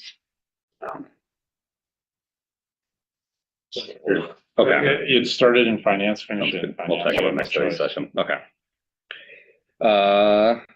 Housekeeping item, the 500,000 for the Warren Bridge from the Climate Commitment Act is coming in. We said, yes, please, we'll accept the money. No change in scope or project or anything, just yes, money sounds good for that. Thank you very much. Yeah. Public, Sorry, Jeff. no good. Public Works is gonna apply to CDBG for curb cuts again, very routine. They're looking at 4th and Hewitt and 5th and Hewitt, helps connect the Nibble Avenue project. Yeah. And then, they're also gonna apply for 150 grand from TIB funds every year, which does have 15% city matching. And I wrote down that it was for something near Rocky Point, but I don't know how correct. Brown Hill Elementary School. Round Hill, thank you. Back to sheet of paper. Round Hill Elementary. Okay, I'm gonna post mine. So I have a question on this. Or if Um, you use this. They're applying to CDBG to do curb cuts, which is great. Mhm.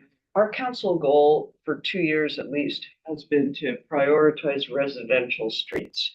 We're already doing, Loxie Egan's, which can't be, is so not residential.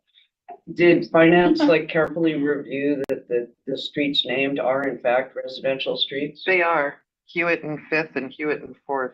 Okay, Are and then there were residential. some others, Schley. That wasn't mentioned, no. Oh, No. okay, Yeah. sorry. I will say that when the city applies to CDBG, it's usually just a way to like catch some like leftovers. It's not, they usually fund all the other things first. And then sometimes there's like $50,000 left that everybody got what they wanted that was eligible and then they'll, I didn't have that experience with the process. They had applications in like for the sidewalks and things like well, that. they But they apply. don't keep always it- give them the whole thing, is what he's saying. Right. Yeah, And then often the catch-all at the end will be, if there's less money, it gets cut from street and sidewalks, and if there's extra money, it could go to that or it could go to something else, but.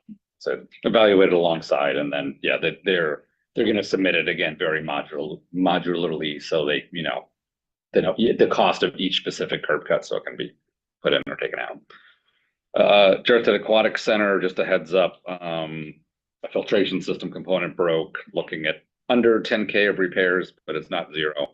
So we touched base on that. There's still a year-to-year contract with the city, but no long-term plan yet, but I know it's being talked about and I think negotiated, so getting there. And that before the Gonna last be two a big items, crazy item. yeah. Great new video from Parks, killing it on highlighting recent good That's work, fine so it's with great me. to see. Uh-huh. And then the last two items, I'm gonna hit MFTE first, so we started Ah. hammering through that. I think the multifamily, Thank you. I'm sorry. Alright. Sorry. so we, Tax exemption. we Multifamily kind of tax. laid out and went through Exemption. all the different, switches and knobs, which I was gonna send out in a separate email, but it's what we've discussed before. It's, keep the 8-year and get rid of the 8-year, keep the 12 and get rid of the 12. We can change the 10% moderate and the 10% low to be all 20% low. We can scale the income to a Bremerton factor off the county. We can keep or change the 20-year. That's kind of our options. And I need to send an email to legal to look in to see whether we can allow daisy chaining of MFTE. So if someone does an 8-year, then at the end, can they do a 12-year? There's I think applications. basically right now applications are in, and so we want to look long-term if that's something we can Thank you. I limit or never even not. thought about. So those are all the things starting to look at. Jane got some really great data working with the county on essentially the impact of the taxes and what I think what was really valuable and never came up in previous discussions that I wasn't aware of is that it's really not, are we just not getting this tax revenue or not for the exemption? That tax burden is shifted. Yep. So there's still a net total amount of taxes that have to be collected to cover the expenditures. And so when it's not collected from some of these buildings and that is spread out over other places. So that was valuable. Thanks to DCD, they got us information in every single unit that is currently doing the MFTE, what the time periods are, whether they're doing the 8 or 12. And then I'm working, I need to give a poke to KBA. Marion Weber was going to provide some data on how to work with those folks to get some data on the buildings to see if we can find out what their kind of overall construction costs were, what the market's what the market is like right now, and what the kind of market rate rent is on some of those. So still working through the data. I think the kind of two unknowns are, how do we want to proceed? Do we want to see if the three of us can sit down, or just Jane and I, to try and, hammer out some things? Was there anything we want to put or take off the table at this juncture? Yeah, You guys keep hammering out a proposal. open it up and do your deep dive and come to the council recommendations, if any. You can just leave it alone too. But I'm opening to hearing what's wrong with the current system and how we can improve it. So, Okay. The one question that I had that we have to check with Kylie when she's back in the office is whether or not council has the authority at this point to say that people can't daisy chain these agreements, because right now there's applications in to do that. Yep. So Well, look, that sounds good. legal expert. Yeah. No. we do Okay. have a big executive session. Yeah. I'd like us to have fresh Wrap this up. Yeah. All right. So I figure hopefully between Jane and I, if we can handle it out. Sure. I do worry at some point of some staff time to make less next. All right. And then to wrap up, unless anything else on MFT, we did dig into the monthly finance report. So we agreed we'd like to see the monthly budget statuses, because essentially we've only really been touching base mid-year. And before we requested it, it was only through, I think about just going back a month ago, only October's monthly report was out. So nothing was public past that. So now through March is out, which is good. They're still closing out 2024, so that's not officially closed out. Sounds like they're close, and we're going to dive into that more next month. We stepped through financials as of end of month. The initial report shows $1 million under budget on revenue, which seems to principally due to low sales tax, maybe in January, but it also sounded like there were still some hiccups that staff were hunting down, some zeros in fields that shouldn't be zeros. As we step through, again, just getting more fluent, we're going to stand month to month. We also drove to attrition on staffing, so that's mostly understood for projections. I'll be honest, I'm a little heartburning. Talked directly with Mike that some of the reports seem to have a significant manual component, which kind of surprised me. So I don't know if that's the reason that they've been kind of delayed, having to manually update headers and titles and things that I would expect to be auto-generated. So still kind of learning more. I'd say it gave me heartburn to not see those reports come out That's timely. same thing as with the budget, where there's no page numbers or table of contents, which can also be, there's page numbers with no table of contents, which can also be automatically generated. Yeah. So I think the good news is making this a standing item month to month to review it will help us get all a little more fluent in these reports. And really keep an eye, just knowing that we're running a deficit, we're dipping in reserves to have an unbalanced budget. This will be helpful to track that and, see how dire things are. That's it. On the MFTE, really quickly, the mayor and DCD brought a proposal to council in March, April 22? And the composition of council is different now. Yep. But a lot of the points in that were like, there was a Bremerton specific AMI. Yep. Yeah, still on the table, but yeah, it lacked a lot of data analysis we needed. Thank you. Do you have any report on the hybrid shelter? Do we want to move on to? Is that finance? Oh, sorry. We all got Oh, out of finance. sorry. Yeah. It starts to get this later. I get so again, now we're going to go to other committee meetings. regional, and then anything for the good of the order. But I do need to remind you, we have a very Yeah. important executive session. So I'm begging that if it can wait, please, go ahead. So regional and other committees, anyone talk about anything? Okay, good for the order. Are we good? Yep. Good. All right, so No update for you. No update. Okay, thank you. Yeah, sorry. All right, I was waiting No, to. we did. If there's gonna be an update, we'd have it. Yeah, okay, Yeah. folks, so Yeah. make sure I Press release. don't mess this up. same clock. Okay. Yep. Next, Thank you. are we good to go for a 20-minute, or does someone need a bio break or anything? Good? Power. We need Let's rock a, and roll. Let's look Okay. through it. The council will now meet for 20 Okay. minutes to discuss qualifications of an applicant for public employment. As allowed per RCW 42.30.110G, and action is anticipated. So at this point, it's 7:45. I am going to not end the meeting, but stop video.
ours. I keep forgetting to drink through. There's a I should have- watermelon. I had more stuff. Okay, welcome everyone. We are now out of executive session. And actually, I have in my notes the city attorney to summarize action before council and read the motion for the record. I can just Michael, do you want to say what happened? We just heard. I guess, yeah, sure. Just a summary of the, They can hear you. okay. A summary of the discussion about the qualifications of the applicants, for this position. I think everyone gave some input and, discussed, potential motion. Okay, and for the record, this is for the vacant legislative office manager position here for city council. Right. Does anybody have a motion they're prepared to read? I do. Go ahead. I move to authorize the council president to negotiate compensation and extend a conditional offer of employment for the legislative office manager position to Ann Williams. Do I have a second? Second. Motion and a second. Since this is an item that we're voting on a study session, I'm going to ask the public. There's no one, I ask anyone in member of the public, either present or on Zoom, if they would like to give their input. So I'm going to look for participants, attendees. I see two citizens or two people other than human resources online. Do they wish to comment on this item? They can simply raise their hands and I will wait a few seconds to see if that happens. They're not raising their hands. So now I'll close it to the public. Go back to the council. Does any council member have any questions or concerns or comments on this? Jeff? I just want to thank the subcommittee for what was a very thorough process, and I know a difficult one, but I think it was handled exceptionally, and just thank you all for doing your due diligence. Okay, thank you. Any other comments or questions? Well done, you guys. Thank you. Seeing none, I'll call for the question and I'm going to go ahead and call for the question. Okay. All right. Councilmember Rivulowski, Yes. Councilmember Fry, Yes. Councilmember Coughlin, Yes. Councilmember Goodnow, Yes. Councilmember Mockler, Yes. Councilmember Chamberlain. Yes. And I vote Councilmember Younger, yes as well. The vote is unanimous, 7 yes, no, and decision's been made. Okay, folks, before we adjourn, a reminder that there will be no council meeting on April 30th since that falls on a Wednesday. So the next council meeting will be on Wednesday, May 7th, so at 5:30 p.m. in the first floor meeting chambers, the President Center. The public is invited to attend in person or remotely, but anyone wishing to speak during public recognition via Zoom must submit a request through the city clerk by calling 360-473-5323 at least 24 hours prior to the meeting. Folks, this meeting's adjourned. Good work.